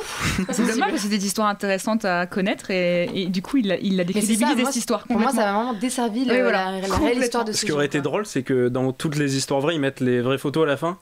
Et là, de mettre les vrais selfies, ça aurait été énorme. Ça aurait été le pire. Moi, j'attendais ça. C'est pas possible d'en parler autant pour pas les mettre. Il fallait qu'ils les mettent en plus, ça aurait été bien. T'as un selfie stick et tout, franchement. C'était classe. Tu l'as vu, Alice? Non, Nina m'en a fait une tellement mauvaise pub que j'ai dit bon, d'accord. Non, parce que j'ai un autre truc à rajouter, parce que pour moi, c'est pire que tout, en fait. Pour moi, c'est une propagande pour l'armée. Engagez-vous. Ah oui, disait. Ah oui, engagez-vous. Il y a personne qui veut faire l'armée, on en a besoin. Alors, soit il y a des vraies pubs à la télé pour l'armée. Sur l'armée américaine. Sur l'armée américaine, oui. Mais attends, lui, c'est un guide. Ils vont un soldat de l'armée. Ils vont un soldat de l'armée américaine. Il lui offre une glace. Alors que il s'engage après. Lui à Venise, il paye sa glace. Putain, ça veut dire qu'à Venise, c'est des bâtards. C'était pour ça. Parce que là, il est de l'autre côté, tu vois. Et franchement, cette évolution au niveau de la glace, c'est important. C'est vrai. Non, mais au final, on peut résumer ça par un titre d'article, un film de vacances qui tourne mal. Voilà. Ah oui, c'est complètement ça, bien sûr. Et qui est mal tourné. Qui fait propagande de l'armée en mode soyez d'accord pour les mecs qui jouent dedans. Par contre, si c'est si nul, moi ça me fait de la peine pour les acteurs qui ont vraiment vécu en fait la chose et pour qui ça doit être tellement intense comme période de leur vie, quoi. Et là, ça devient un décalage, ça devient un film nul. Et moi, je les imagine sur le tournage en me disant, mais Clint, on n'a pas tourné, enfin, c'était pas passé comme ça. Mais ta gueule. Ah non, moi je les ai imaginés. Tiens, on va raconter ça, s'il te plaît, Clint, c'était sympa le coup de la glace, on peut le mettre. Je pense qu'à la fois il lui demandait des trucs. truc et à la fois Clint Eastwood disait ah non mais là quand même faut faire un truc un peu dramatique. C'est ça. Ah bon d'accord. On va tester ça sur un fauteuil roulant sans personne autour. Ah oui voilà par exemple. Moi je trouve ça horrible de faire une rétrospective de la vie d'un héros en montrant son enfance parce qu'il jouait à la guerre et du coup il s'est engagé dans l'armée parce que machin et avec sa putain de prière là en mode oui je serai machin. Oh non mais la fin ça me... oh là là.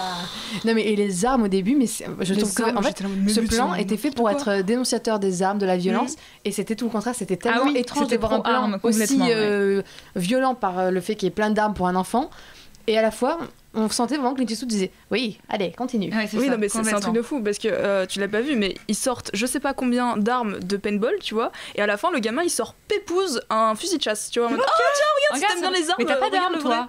Surtout qu'aux États-Unis il y en a quand même pas mal d'affaires de petits qui se tuent entre eux avec un fusil sans faire exprès donc bon voilà c'est très très moralisateur mais allez pas le voir. Non. Du coup, le dernier Clint Eastwood qu'on déconseille. On passe tout de suite à la chronique série, sans jingle, mais la prochaine fois peut-être. Parce que promis, la prochaine fois, je mixerai mieux tout ça. Ouais, s'il te plaît. Ouais. Parce que c'était bien en plus. Bah oui, mais bon, il y a un problème de son. Super. Bon, du coup, parce qu'ici on estime que les séries c'est aussi du cinéma, on va se permettre de leur redorer le blason. De plus en plus de séries gagnent en réputation en ce moment. Des réalisateurs de cinéma passent au format série comme certains acteurs qui retrouvent du poil de la bête avec la petite sœur du 7e art et nous livrent parfois de belles merveilles. C'est pourquoi on va fonctionner par genre et vous donner nos coups de cœur, les séries qu'on ne doit surtout pas manquer, sous aucun prétexte. Mais avant, on va faire un rapide retour sur l'actu série. Ce mois-ci, on voit bien que l'étirage du filon est à l'honneur puisque les annonces de saison 2 pullulent. Big Little Lies, Westworld, La Servante écarlate, Jessica Jones et American Gods. Ce dernier s'est trouvé un nouveau showrunner, Jesse Alexander, qui a travaillé sur la série Hannibal aux côtés de Brian Fuller. Que de belles promesses. Charmed. De quoi ? Surtout Westworld. Ouais.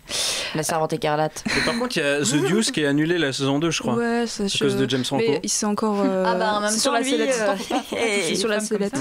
Faut arrêter d'aller draguer les petites filles. On a aussi des nouvelles de Charmed, puisque ça va également s'étirer. Ça, c'est génial. Il y a des... les annonces de reboot se font de plus en plus présentes. On annonce déjà le ton que va prendre la série, fun et féministe. Ah, j'ai peur. Ouais, mais aussi un descriptif très précis des 3 nouvelles sorcières. Certains crient déjà au désastre. Moi, je veux Alyssa Milano. Moi aussi. Il y a Kelly Cuoco dedans. C'est tout mon enfance. Que des troisièmes, les 3 sœurs, c'est des nouvelles. Et oh non, pas possible. Allez voir parce qu'il y a un descriptif très précis des caractères de chacune. Non, je vais faire des cauchemars après. C'est à pleurer. Non, Alyssa. Elles ont moins des prénoms qui commencent par P. Oli. Je n'ai pas regardé, mais je suis pas sûre. Je n'ai plus rien, il nous tout enlevé. Je pense pas. Je pense que ça va être un désastre. Enfin, on y reviendra très vite puisque je risque de suivre toute cette actu de très près. Donc pour la chronique aujourd'hui, on a décidé de se concentrer sur le genre enquête policier au travers de 3 séries assez récentes que l'on conseille fortement. Alors, quelles sont les séries à ne pas manquer quand on aime se triturer les méninges? Qui souhaite commencer? Ok, moi j'ai choisi Dark. Du coup, c'est une série allemande qui est diffusée par Netflix. En fait, c'est pas juste le genre policier, c'est aussi la tragédie et le fantastique. Ils mélangent tout. Ils nous font prendre un petit mixeur. Là, ils ont tout checké. C'est magnifique. Merci les Allemands. Du coup, il n'y a pas que Hitler chez les Allemands. Il n'y a pas Hitler, il y a Dark aussi. Donc, le pitch, c'est 4 familles affolées par la disparition d'un enfant qui cherchent des réponses et finissent par tomber sur un mystère impliquant 3 générations qui va du coup, bien sûr, les dépasser. Alors, au premier épisode, on pense à Stranger Things Cash, mais c'est un Stranger Things pour adultes, on va dire ça comme ça. C'est entre Stephen King et Lynch. C'est aussi beau esthétiquement que scénaristiquement. Clairement, en fait, c'est le phénomène de la boucle. C'est résumé par une seule phrase. La question n'est pas où, ni qui, ni comment, mais quand. En gros, le temps est un bloc de durée qui impliquerait une communication entre les époques. C'est prenant, c'est casse-tête.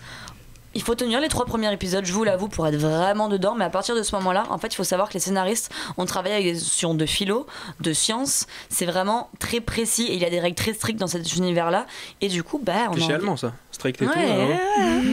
Et du coup, on a envie de savoir avant que la série nous le dise. Et moi, personnellement, j'ai trouvé avant la fin, je tiens à le dire. Et sincèrement... c'est assez héroïque. Du coup, c'est super noir. Il y a quand même un message environnemental qui est plutôt fort en réalité en fond. Et puis, ça a été aussi sélectionné et projeté au Festival de Toronto. Ça montre juste que cette série, elle est vraiment très très bien. Merci. Marie ? Alors moi j'ai choisi Sherlock. Je pense que j'ai assez répété dans cette émission et que tout le monde a compris que c'était ma série préférée. Voilà. Que dire à part que c'est l'une des meilleures séries de tous les temps. Eh bien... déjà, c'est Sherlock Holmes, donc ça ne peut être que bien. Donc, adaptation des romans de Conan Doyle, mais non à l'ère victorienne, à notre époque, ère moderne. L'adaptation est brillamment menée. bien qu'Élise n'est pas forcément... Ah, j'adore cette série. C'est juste quand ils m'ont enlevé mon époque victorienne, j'étais triste. Et ben moi je trouve que c'est vraiment bien mené, l'adaptation est réussie, puisque rien n'est laissé au hasard, tous les détails sont travaillés, que ce soit l'utilisation des nouvelles technologies, de la transposition du costume de Holmes, de tout ce qu'on peut savoir sur le personnage qui est emblématique et finement transformé à l'ère moderne. Tous les personnages sont intéressants, le casting est exceptionnel, tous les acteurs sont bons, et c'est sur 4 saisons de 3 épisodes d'1h30, elle ne cesse de se renouveler à chaque épisode, et c'est beau de voir ça dans une série. Après, je suis pas très objective, mais j'ai aimé vraiment tous les épisodes, y compris l'épisode spécial qu'il faut voir. Oui, premier. Qui se passe à l'ère victorienne pour le coup. C'est un petit cadeau des showrunners qui ont aussi mené à bien le reboot de Doctor Who, qui est très très bien mené aussi. Donc c'est des gens assez bons dans leur métier. Et dernière saison aussi bonne que les autres, peut-être une saison 5 dans plusieurs années, on espère. Elle est en préparation là déjà. Elle est en préparation, mais ils sont en train de travailler sur Dracula, donc ils vont être un petit peu pris pour l'instant. Mais voilà, une merveilleuse série, une esthétique remarquable. Ça se passe en Angleterre, à Londres, donc c'est tout ce qu'on aime. Ouais. Et je tiens à rajouter pour Dark, parce que tu as parlé casting, je me suis rendu compte que moi j'avais oublié. C'est magnifique, il y a 3 époques différentes. Du coup, il y a un même personnage qui est joué par 3 personnes différentes, et je peux vous dire qu'ils ont galéré pour faire ce putain de casting. Parce que c'est des personnes qui se ressemblent vraiment. T'as la version petit, adolescent, adulte. Et franchement, il y a une vraie ressemblance d'un point de vue. Ils ont vraiment mis très longtemps. Et j'ai cherché un peu, du coup, ils ont pris des personnes moins connues. Parce que du coup, il fallait vraiment que ça colle. Et c'est vraiment très très bien choisi. Et en plus, c'est franchement bien interprété. Et pour Sherlock, parce que je pense à toi, Gaëlle, les personnages féminins qui sont beaucoup moins existants dans les romans, puisque à l'époque, Conan Doyle, c'était pas non plus le plus féministe de tous les gars, sont extrêmement étoffés et sont assez incroyables. Je pense que les personnages féminins sont les meilleurs personnages de cette série. Mon personnage préféré est un personnage féminin. Moi aussi. Voilà. Ça s'appelle Marie d'ailleurs. Devant Sherlock. Devant Sherlock, ouais. C'est Marie. Donc, mais forcément. Pas objectif. Eh bien, merci pour cette petite chronique. Je peux pas finir. Ah, mais non, J'ai dit 3, on est à 2 là. Ok. Waouh, pas. Ok, non, mais vas-y. Okay. Rapidement. Alors, si comme moi, plonger dans l'esprit des tueurs en série les plus notoires est une chose qui vous passionne, mais que vous évitez d'en parler de peur de passer pour un obsessionnel déséquilibré, alors Mindhunter est faite pour vous. La série produite par David Fincher vous transporte à l'aube des recherches comportementales sur les tueurs en série. De Ed Kemper à Jerry Brudos en passant par Richard Speck, Holden, le personnage principal, veut voir en eux les raisons qui les poussent à tuer. La question du pourquoi le hante et le conduit à s'entretenir avec ces monstres qui ont traumatisé les États-Unis au travers d'une narration méticuleuse et d'une esthétique maîtrisée dans les moindres détails. Cette série de seulement 10 épisodes est marquée par l'ambiance célèbre du réalisateur de Seven et Zodiac, une atmosphère sombre et juste portée par des jeux d'acteurs impressionnants de vérité, comme l'incroyable interprétation de Cameron Britton lors du célèbre interrogatoire d'Ed Kemper. Cette scène est sans doute et restera la scène emblématique de cette première saison par son réalisme et son imitation quasi parfaite du réel entretien filmé. C'est cet effort qui, sans aucun doute, fera de cette série un classique. Et pour finir cette chronique, mention spéciale Saint-Valentin. On conseille pour ce soir le visionnage de The End of the Fucking World, en couple ou en solo, avec une BO délectable. C'est quoi ? Juste un couple de gamins déjantés au ton des plus insolents. L'un se définit comme un psychopathe qui n'a qu'un seul désir, tuer un être humain pour changer des animaux, et l'autre est une jeune fille rebelle au langage à faire pâlir un charretier qui tombe sous son charme. C'est un road trip accrocheur et amusant, et puis c'est toujours mieux que le foot. On parlait tout à l'heure du sosie de François Hollande. Dans Mindhunter, il y a le sosie d'Emmanuel Macron. Oui, exact. Que des grandes stars. Exact. Fou, ça, hein. Exact. Je vous propose maintenant qu'on passe au quiz. Oui. Quel est ce savant, messieurs ? Oui, savant de Marseille. Est-ce que Stevie est-il prêt ? Je vais répéter la question. Oui, non. Oui. Oui, Frédéric, je ne sais pas. Quel est le prénom de Gnu-Gnu ? Le quiz de Cinémascope. Ce jingle me fera toujours aussi rire, je pense. Alors, ce soir, on a un quiz qui oppose 3 chroniqueurs. Ça va chacun être pour sa peau, hein, parce que bon, on n'est pas énormément. Ça va être lamentable. Donc, Raph contre Élise, contre Nina. Mais non, ça va très bien se passer, Élise, il n'y a pas de souci. Ça va être un massacre. Donc, on commence le quiz sans rien vous dire avec une chanson. Dans quel film vous l'avez-vous entendu ?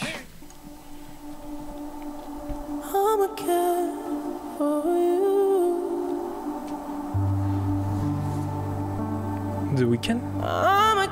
Ce n'est pas un film, mais c'est un artiste. Mais c'est la du coup, non, mais je sais bien, oui. mais. Non, mais oui. Quel film ça?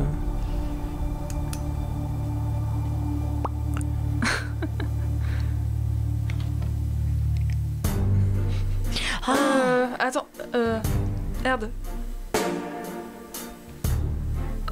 Quand même. Moi j'ai l'artiste, mais le film là. Ouais, si on l'a vu. Attends. Ah oui, on l'a vu, ouais. On l'a vu ensemble en plus, non? C'était Oui, 50 bien Shades sûr. of Grey, là, machin. Absolument. Je vous jure, je l'ai pas vu, mais Putain, cette j'ai même pas musique fait gaffe à la est musique. un peu niaise. Je le sens plus Attends, bien, là. j'ai oublié, vite fait, on peut parler de. Ce que j'ai dit, on a oublié. Quelle est ta réponse, Élise? 50 nuances plus claires.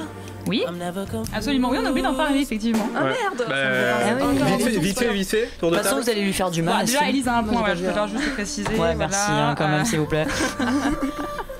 Tour de table vite fait hein, sur De 50 50. Shades. Ouais. Mauvais. C'est nul, mais Mauvais. c'était tellement nul. Le Mauvais. respect de la femme n'y est pas et n'y sera jamais. C'est naze. Par contre, il y a un super happy end. On est vraiment heureux quand on est dominé par l'homme, ça qui est bien. Ouais. Voilà. Bravo, toi. C'était Moi, j'ai vite pas fait. vu. Hein. Je suis pas une merde en oublié. fait. Ok, d'accord. Ok. Attends, non, c'est oubliable. Ça, c'est drôle. Mais du coup, il y a beaucoup de musique, c'est vrai, mais du coup, C'est j'ai un pas. clip. Ce film, c'est un clip. Bah, en cherchant les musiques. En fait, les trois films La sont musique est mauvais, bien, mais du c'est coup. de plus en plus mauvais. Et ça commence déjà dans le mauvais, c'est ça qui est fou. Mais il y a 100 minutes, il parle, il y a une musique. 100 minutes, il parle, il y a une musique. C'est dommage que Danny Elfman soit associé à ce film. C'est une comédie musicale en fait.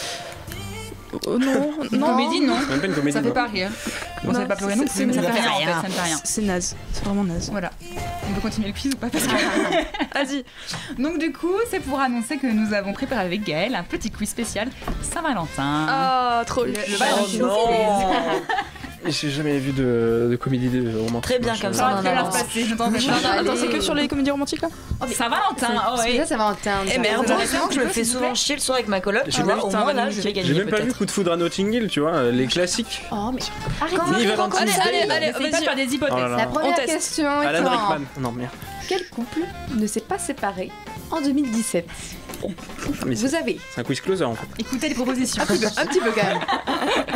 Vous avez Ewan McGregor et Eve Mavrakis, C'est qui ces gens? Jennifer Lawrence et Darren Aronofsky, Chris Pratt et Anna Faris, Scarlett Johansson et Romain Doriac, David Schwimmer et Milia Vatal, Robert Pattinson et FK, je sais pas comment ça se dit, Twins. Je sais. Ceux qui se sont pas séparés? Ouais. Ouais, il y a un couple qui ne s'est pas séparé. Moi je dis Robert Pattinson parce que je l'aime bien et je veux qu'il soit heureux dans sa vie. Ewan McGregor et je sais plus qui. Darren Aronofsky, je dis. Eh bien, vous avez tort. Ah non Attends, mais... Tous. Putain, mais ça a duré trop. Puisque David Schwimmer s'est effectivement séparé, mais non de Millie Avatal, puisque c'était son ex déjà. On peut pas se séparer de son ex, c'est dingue. mais séparé de Zoé Buckman. Voilà. Oh là là. En tout cas, on a que des séparations quand même, hein, finalement. Donc, Ah, c'est triste, Annie. C'est triste. Ah, bah, c'est Ouais, peut-être c'est qu'un pas niveau une sur bonne trois, année, là. Finalement, c'est peut-être le début du bonheur pour certains. Bon, ça fait Voilà. 0 points. Effectivement. Ça fait 0 points. Ah, je suis triste pour Ewan McGregor. C'est ça qui est bien. Voilà. On passe à un or ou en bois, vrai ou faux. Une suite à Valentine's Day est en préparation et sera réalisée par Gary Marshall. Justin Timberlake et Zendaya sont déjà annoncés au casting. Vrai ou faux? Eh, Justin en ce moment il est chaud. Hein. Faux. Faux chez Nina. Vrai. Vrai chez Elise, vrai chez Raph. Eh bien, c'est faux. Tout simplement. Putain. On en avait déjà assez d'un 1, je vois pas pourquoi. Non, mais il y a pas une suite qui était prévue d'un autre film. Mais parce qu'en fait, il y C'était a eu quoi une suite de ce film, on va dire, c'est Happy New Year, mais c'est déjà Mais une c'est suite pas et sur la c'est Saint-Valentin. déjà Mais non, passé, mais qui est c'est pas sorti il y ça. a un an quoi, mais c'était un court métrage. Ou je sais pas, il y avait pas un truc comme ça. Bah, tu suis vachement bien des actualités pour quelqu'un Mais qui si, aime on en pas les avait comédies. parlé, on en avait parlé. Quoi? Si, sais c'était pas. la suite de Valentine's Day ou je sais pas, un truc comme ça. Hein. T'es sûr? Truc à la con. Mais si, On si. a bien fait nos recherches Ouais, exprès au c'est cas ça. où. C'est-à-dire que ce film n'aura pas de suite. C'est un autre alors, c'est un autre. Donc, un point pour Nina. Alors, le couple star des Feux de l'amour, Oh là, un an. Victoria et JT, interprétés respectivement par jamais Amelia regardé ça. Hale et Tad Luckinbill, se reforment. Putain, mais c'est. C'est tellement improbable Quel qu'ils est ont ce pas pu quiz, l'inventer là tout seul, donc je vais dire vrai. D'accord. Vous n'avez pas pu inventer ça tout seul, vous n'avez pas pu penser à ça. Élise dit vrai. Ah, moi je le connais, c'est pas le genre. C'est pas le genre. Non. Pas genre, tu dis faux, Raph? Ok, je dis Nina. vrai. Tu dis vrai? Eh bien, c'est vrai, je suis Non, désolée. non, mais c'est pas son possible. genre, c'est peut-être pas son genre, mais il a fait. Mais écoute. attendez, vraiment ça un veut dire que connard, vous êtes ce allé mec. chercher super loin vos questions là, par contre. Sachez que les fans de la série donc, sont ravis quand même. Les deux acteurs et actrices donc, ont d'ailleurs été mariés 10 ans et ont eu 2 enfants avant de divorcer pour différents Du coup, j'ai un point. inconciliables. Bâtard. Du coup, on a 2 points. Effectivement, J'en ai un point aucun. pour Élise et un point pour Nina. Non. C'est pas mal. On passe à la troisième info. Jamie Dornan a refusé d'être payé plus cher pour tourner entièrement nu dans la trilogie 50 nuances de Grey. Vrai ou faux? Vrai. Vrai chez Nina. Vrai. J'ai confiance en toi, Nina. Bah vrai comme ça. Voilà. Comme ça, il n'y a pas de. Comme ça, je suis obligé de. Donc on a du vrai partout? Ouais. Eh bien, c'est faux. Quoi? Tu m'as menti! Je t'ai pas menti, j'ai fait des recherches et j'ai trouvé quelque chose qui est sorti il y a pas longtemps, figure-toi. Puisqu'il y a une scène coupée du dernier 50 nuances plus clair, où il apparaît entièrement nu, de face, enfin tout qui a été coupé. Marie, tu as marqué dans son plus simple appareil, je préfère que tu le redises ça. Voilà. Et en fait, le réalisateur s'est justifié en disant: nous avons en effet tourné des scènes dans lesquelles Jamie Dornan est nu face à la caméra. Finalement, nous avons retiré du montage final. Ça semblait un peu trop facile et sans intérêt réel. Par contre, je sais pas dire pour son film, mais bon. Mais attends, du coup, il a reçu les thunes ou pas? Bien sûr. Bah, attends. Et il s'est mis à poil. 20 000, 20 000 c'est ça de plus? 20 millions. 20 millions?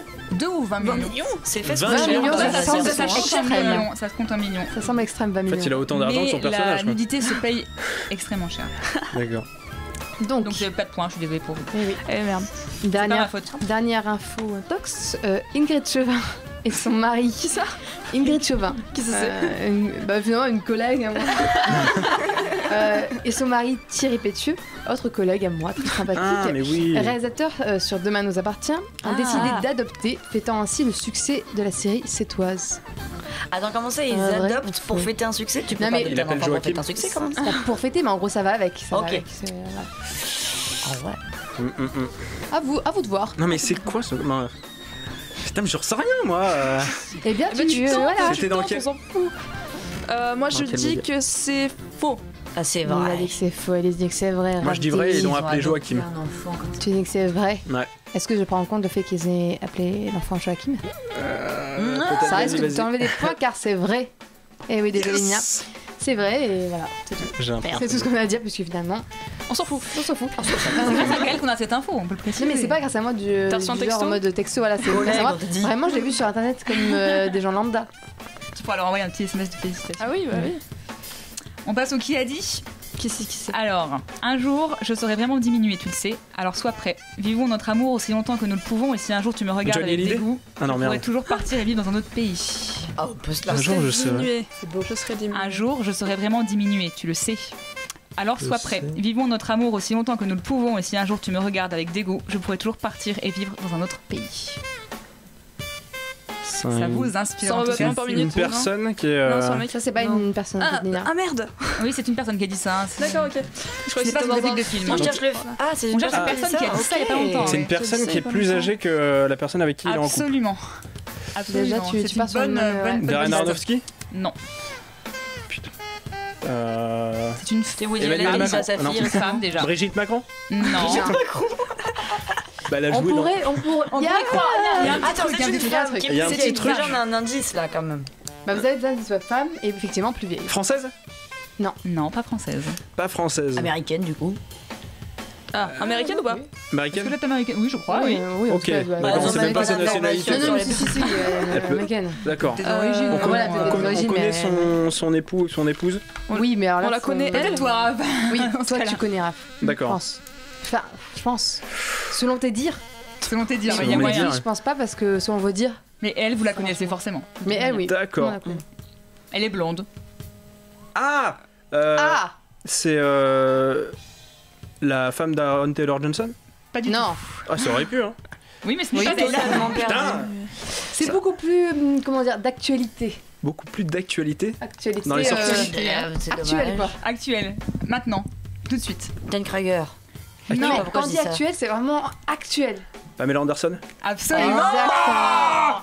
Comment t'as fait? Pamela Anderson. Oui, elle est avec Adil Rami, le défenseur de l'OM. Du coup, c'est au cas où c'est ça, il crève, tu vois, c'est là le plus démuni.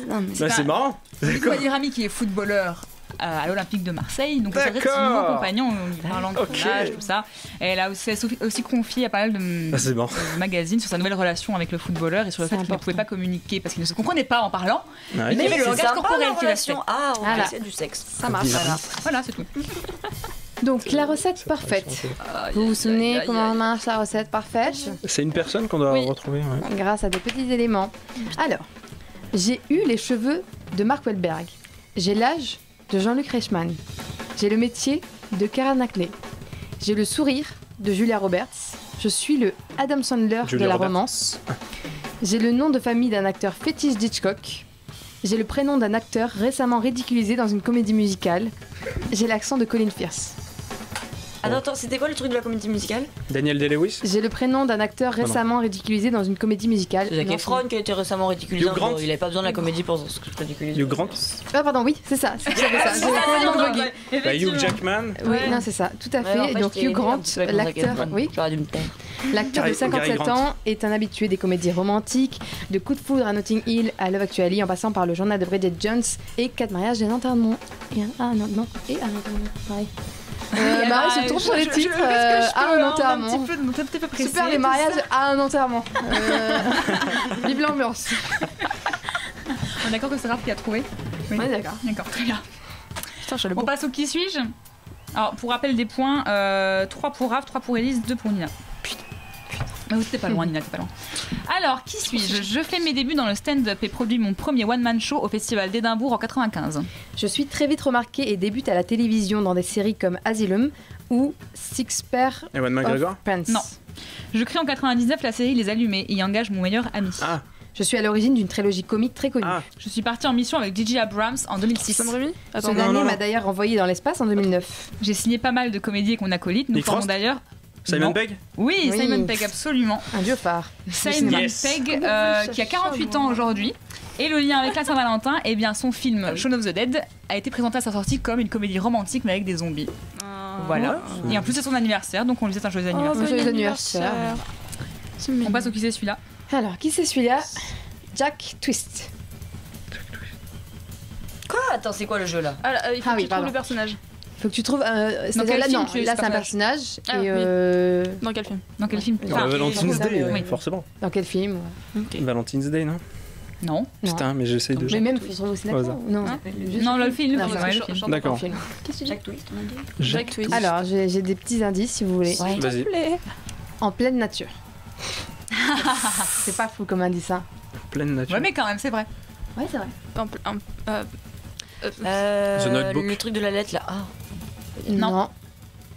C'est vraiment pas dans la nature en fait. C'est pas une nature spécialement. Y'a pas de nature dans le. Non, mais ce que tu dis. Que de toi, la nature. Ah non, The c'est. Notebook, c'est pas genre. Non, c'est juste que j'ai pas vu le film. J'ai Mais juste- après, on peut dire plein de comédies romantiques Ouais. comme ça, hop, hop, hop, hop, là, et voilà. Ah. Ouais. Alors, deuxième indice. Oui. Amour caché. Mais c'est pas forcément des comédies romantiques, c'est des films déjà, qui oui, parlent c'est- d'amour. ça, Ouais, c'est, ça peut finir mal en fait. Il cette y a de histoire. la romance. Il y a de La romance, voilà. Amour caché. Gaspard en mariage? Non. Non. Ah, West Side Story. Non. Non. On the Road, c'est pas du tout. Allez, dernier indice, peut-être un peu plus clair. Vas-y. Je pense. Un secret gros comme une montagne. Brokeback Mountain. Ok. Oui. C'est ça, exactement, C'était Nina. de Brokeback Mountain. Donc Jack Twist qui est interprété Jesus. par Jack Gyllenhaal. Une réplique à un film, dans quel film, de quel film va provenir cette scène? On écoute. La La Land.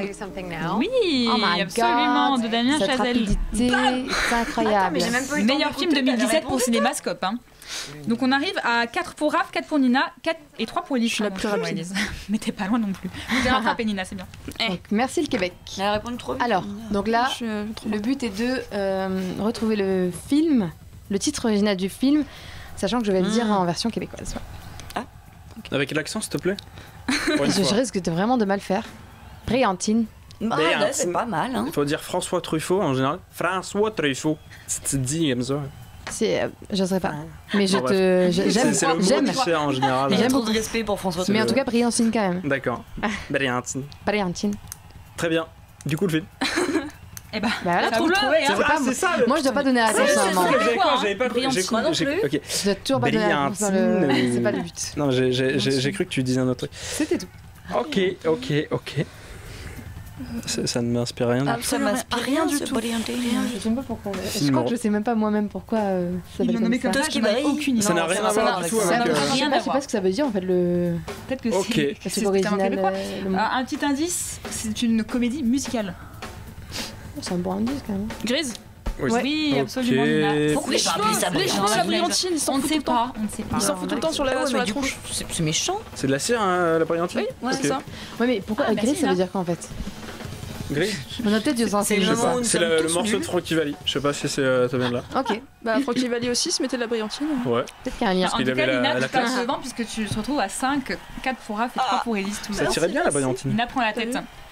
On passe au pas tourné. Lequel de ces acteurs n'a pas tourné dans Valentine's Day? Plusieurs propositions. Patrick Dempsey, Jessica Biel, Eric Dane, Jennifer Garner, Jamie Foxx, Catherine Hegel ou Queen Latifah. Queen Latifah, elle était là-dedans. Non, je les répète. Patrick Dempsey, Jessica Biel, Eric Dane, Jennifer Garner, Jamie Foxx, Catherine Hegel et Queen Latifah. Lequel n'a pas tourné dans le film? Eric Dane parce que ce serait trop gros. D'accord. Eric Dane pour Elise, Nina et Raph, il me faut. Je n'ai pas vu ce film donc je ne sais pas mais je n'ai pas vu non plus. J'ai pas vu les films dans les quiz. Est-ce qu'on râle là? On répond. Un petit tour. Jamie Foxx. Un petit tour. Alors Queen Latifah, Catherine Hegel, Jamie Foxx, Jennifer Garner, Eric Dane, Jessica Biel, Patrick Dempsey. Jamie Foxx aussi. Faut-il Jamie Foxx? Alors, Patrick Dempsey, il a joué dedans. Oui. Jessica Biel, elle a joué dedans. Jennifer Garner aussi. Queen Latifah aussi. Trop gros. Eric Dane aussi. Jamie Foxx aussi. Merde. C'est Catherine Hegel qui n'a pas tourné dans ce film alors qu'elle est très habituée des comédies romantiques pour le coup. Donc ça fait 0 point. Je suis désolée pour vous. C'est pas grave. Je m'en fous, je mène. Je m'en fous. C'est vrai. Alors, le résumé raté. Est-ce que Élise, tu vois ce qu'est le résumé raté? Bah si tu mets ton casque, c'est que t'es pas super prête. Y a pas de musique, donc bon. S'il te plaît, on suit un peu quoi. Alors. Le match commence. C'est parti, le match commence. Alors, c'est un gars, forcément d'âge moyen, de conditions pas terribles, plutôt moyennes. C'est pas le roi quoi. Physiquement, plus beau que moyen, c'est vrai. Finalement, c'est un gars qui joue aux cartes, pépouze, avec ses potes, dans un bar un peu miteux. Mais comme c'est un petit malin, il les plume tous le sadigo. Alors, il se dit, faut profiter de cet argent, alors je vais voyager, faire des activités à sensation extrême, quoi. Donc allez, c'est parti pour le voyage de sa vie. Forcément, en conditions de vacances, ça favorise les rencontres. Voici donc l'apparition plutôt froide de sa future bien-aimée, fort belle et dont la condition est pas trop moyenne. Mais ce qu'on peut dire, c'est qu'il y a quelque chose entre eux. Chacun a sa passion, lui aime dessiner, elle aime les bijoux. Alors... Titanic. Perfect, oh my god. Elle peut le finir quand même parce que c'était beau là. C'était sympa hein. Alors ils décident de partager tout ça, de s'aimer, de danser, de boire et même de... Vous voyez, c'est pas super confortable mais ça reste torride. Et ils y vont pas de main morte. Après, comme toute histoire, il y a des problèmes qui surviennent, des hauts, des bas. Bon, dans ce cas-là, on est surtout dans des bas. Effectivement, le problème, c'est qu'ils sont obligés de couper court au voyage et à leur idylle, car ils doivent prendre des chemins différents. L'un préfère les climats secs, l'autre humides. Alors bon, vous voyez le genre de séparation triste à enchialer un océan. Ou un iceberg. C'était l'indice final. Selon Simon Bayichou. Alors Nina, tu es à 6, Raph à 4, Élise à 3. Tu as la tête. On passe à la musique de film. Dans quel film pourras-tu entendre cette chanson?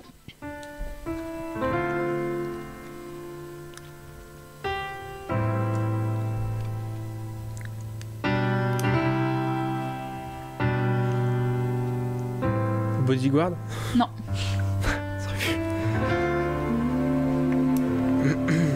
Excellent film. Ouais, très très bon film. Non mais c'est pas une blague. Ouais, oui, vraiment. C'est vraiment bon film. Attends. Ghost? Non.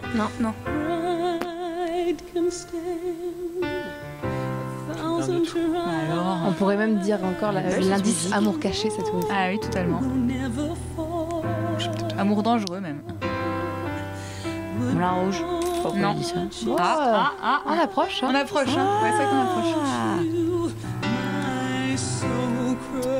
On pourrait même dire que c'est l'amour le plus caché de tous les temps, le plus interdit. Mais le plus connu quand même. Incestueux comme ça. Oui, plus Juliette. Oui, absolument. De Baz Luhrmann, réalisé en 96 avec I'm Kissing You. C'est vrai qu'il m'a donné une passe décisive, comme on dit. Ouais, c'est vrai. C'est le but. Élise était vraiment pas loin, vraiment. On passe tout de suite au duel time, dernière question du quiz. Alors là, pour le coup, vous allez parier sur vous-même. Je parie tout, j'ai que 3 points. Alors, vous pouvez parier 1, 2, 4 ou 6 points. Quoi 1, 2, 4 ou 6 points, sachant que Nina est à 6, Élise à 3, Raph à 5. Bah 6. 6, le stick. Tout le monde. Élise, j'ai pas assez de points pour parier. Attends, mais tu sais que tu peux tout parier, t'es à 3. Donne-moi 3, mets tout. Si tu mets tout, c'est 6, je te mets 6. Allez, 6, ok, ça compte par double, vas-y. 6 partout, ok. peux poser la question. La dernière fois, t'as gagné. Sachant que ça va porter sur les couples de séries. Hein. Oh, vas-y, je suis prête en fait. Oh merde. On reste assis partout. Attends, c'est des séries romantiques et tout là? Non, on a dit couple de séries, arrête. Non, mais ça peut. Il y a plein de couples. Non, parce que sinon, ça. Ouais. Donc, sachant que sur cette question, finalement, ça a été un peu le plaisir de Marie et moi, le plaisir coupable qui l'a emporté, puisque la question est Ross Geller et Rachel Green, couple mythique de Friends, est également un couple phare du 7e art. Dans la série, combien de fois nos deux tourtereaux se sont-ils mis et remis ensemble? Là, c'est dur. Hein. J'ai des propositions. J'espère bien. 2, 4, 6, 8 ou 10. Attends, en vrai? Dans la non, série. dans la série. Ah, dans la série. Deux personnages, oh là là. Alors 2, 4, 6, 8, 10. Tu montes par 2. 6. Ok. Nina, Raph. L'épisode 7 de la saison 5, ça compte ou pas? Ça compte. Merde. Bon bah, c'est combien déjà? 2, 4, 6, 8, 10. 10, non. 6. Comme le nombre de points que j'ai misé. Je suis là. Nina. Oui, je réfléchis. Attends, me dis pas que tu comptes. Ouais, parce que si t'essaies de compter, c'est beau. Ouais, c'est beau, mais c'est vicieux parce que tu non, mais j'ai jamais vu en entier. J'ai jamais vu en entier. Jamais de ma vie. Eh bien, dis la réponse du coup. Bah, du coup, je me mouille pas, je dis 6. Hein. Oh, putain. 6 pour tout le monde, vas-y, Gaël. Bah. Eh bien, ce sera 6 pour personne, surtout. Pour personne, effectivement. Ils se sont remis ensemble 4 fois. Enfin, ils ont été remis ensemble 4 fois. Et oui, on pense que c'est énorme. Bon, ça va. Mais en fait, on abuse. Et finalement, ça va. Ça va. Franchement. Et du coup, finalement. Ah oui, non, c'est vrai. La fin n'a pas été écrite en fait comme ça à la base, le producteur, David Crane, l'a trouvé trop prévisible. Il n'y a pas une suite. En effet, non, il a trouvé trop prévisible, du coup, il a pas écrit comme ça. Et au final, ils ont fini ensemble, ouais. Ils veulent pas faire une suite à Friends, là? Mais ils avaient dit ça, c'est les acteurs qui en parlent. Mais ça paraît très flou, ça paraît très flou. Bon, du coup, Nina finit à 0, mais gagne quand même ce quiz, puisque Elise est à -3 et Raph à -1. Et c'est la première fois, je pense, que quelqu'un à 0 et gagne. Et gagne ce quiz, ouais. Et ça, bravo Nina, on peut la féliciter. Saint-Valentin, ça nous a fait du mal. Est-ce que finalement les Parisiens vont faire pareil ce soir? On ne sait pas. On va voir ça bientôt. Donc tout de suite c'est dans le Seillon. Nous on se quitte avec un morceau comme d'habitude, mais je voulais faire référence donc à la Berlinale qui commence demain. Donc l'ouverture c'est le Wes Anderson, L'île aux chiens. Yes. Donc voilà, on se quitte avec Rain Dogs de Tom Waits. Je vous dis merci à toutes et à tous parce que je vais Saint-Valentin quand même. Simon, Maxence et William sont partis. Merci à André et Arnaud pour la technique. À la semaine prochaine.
Dustman with the Rain Dogs aboard a shipwrecked train.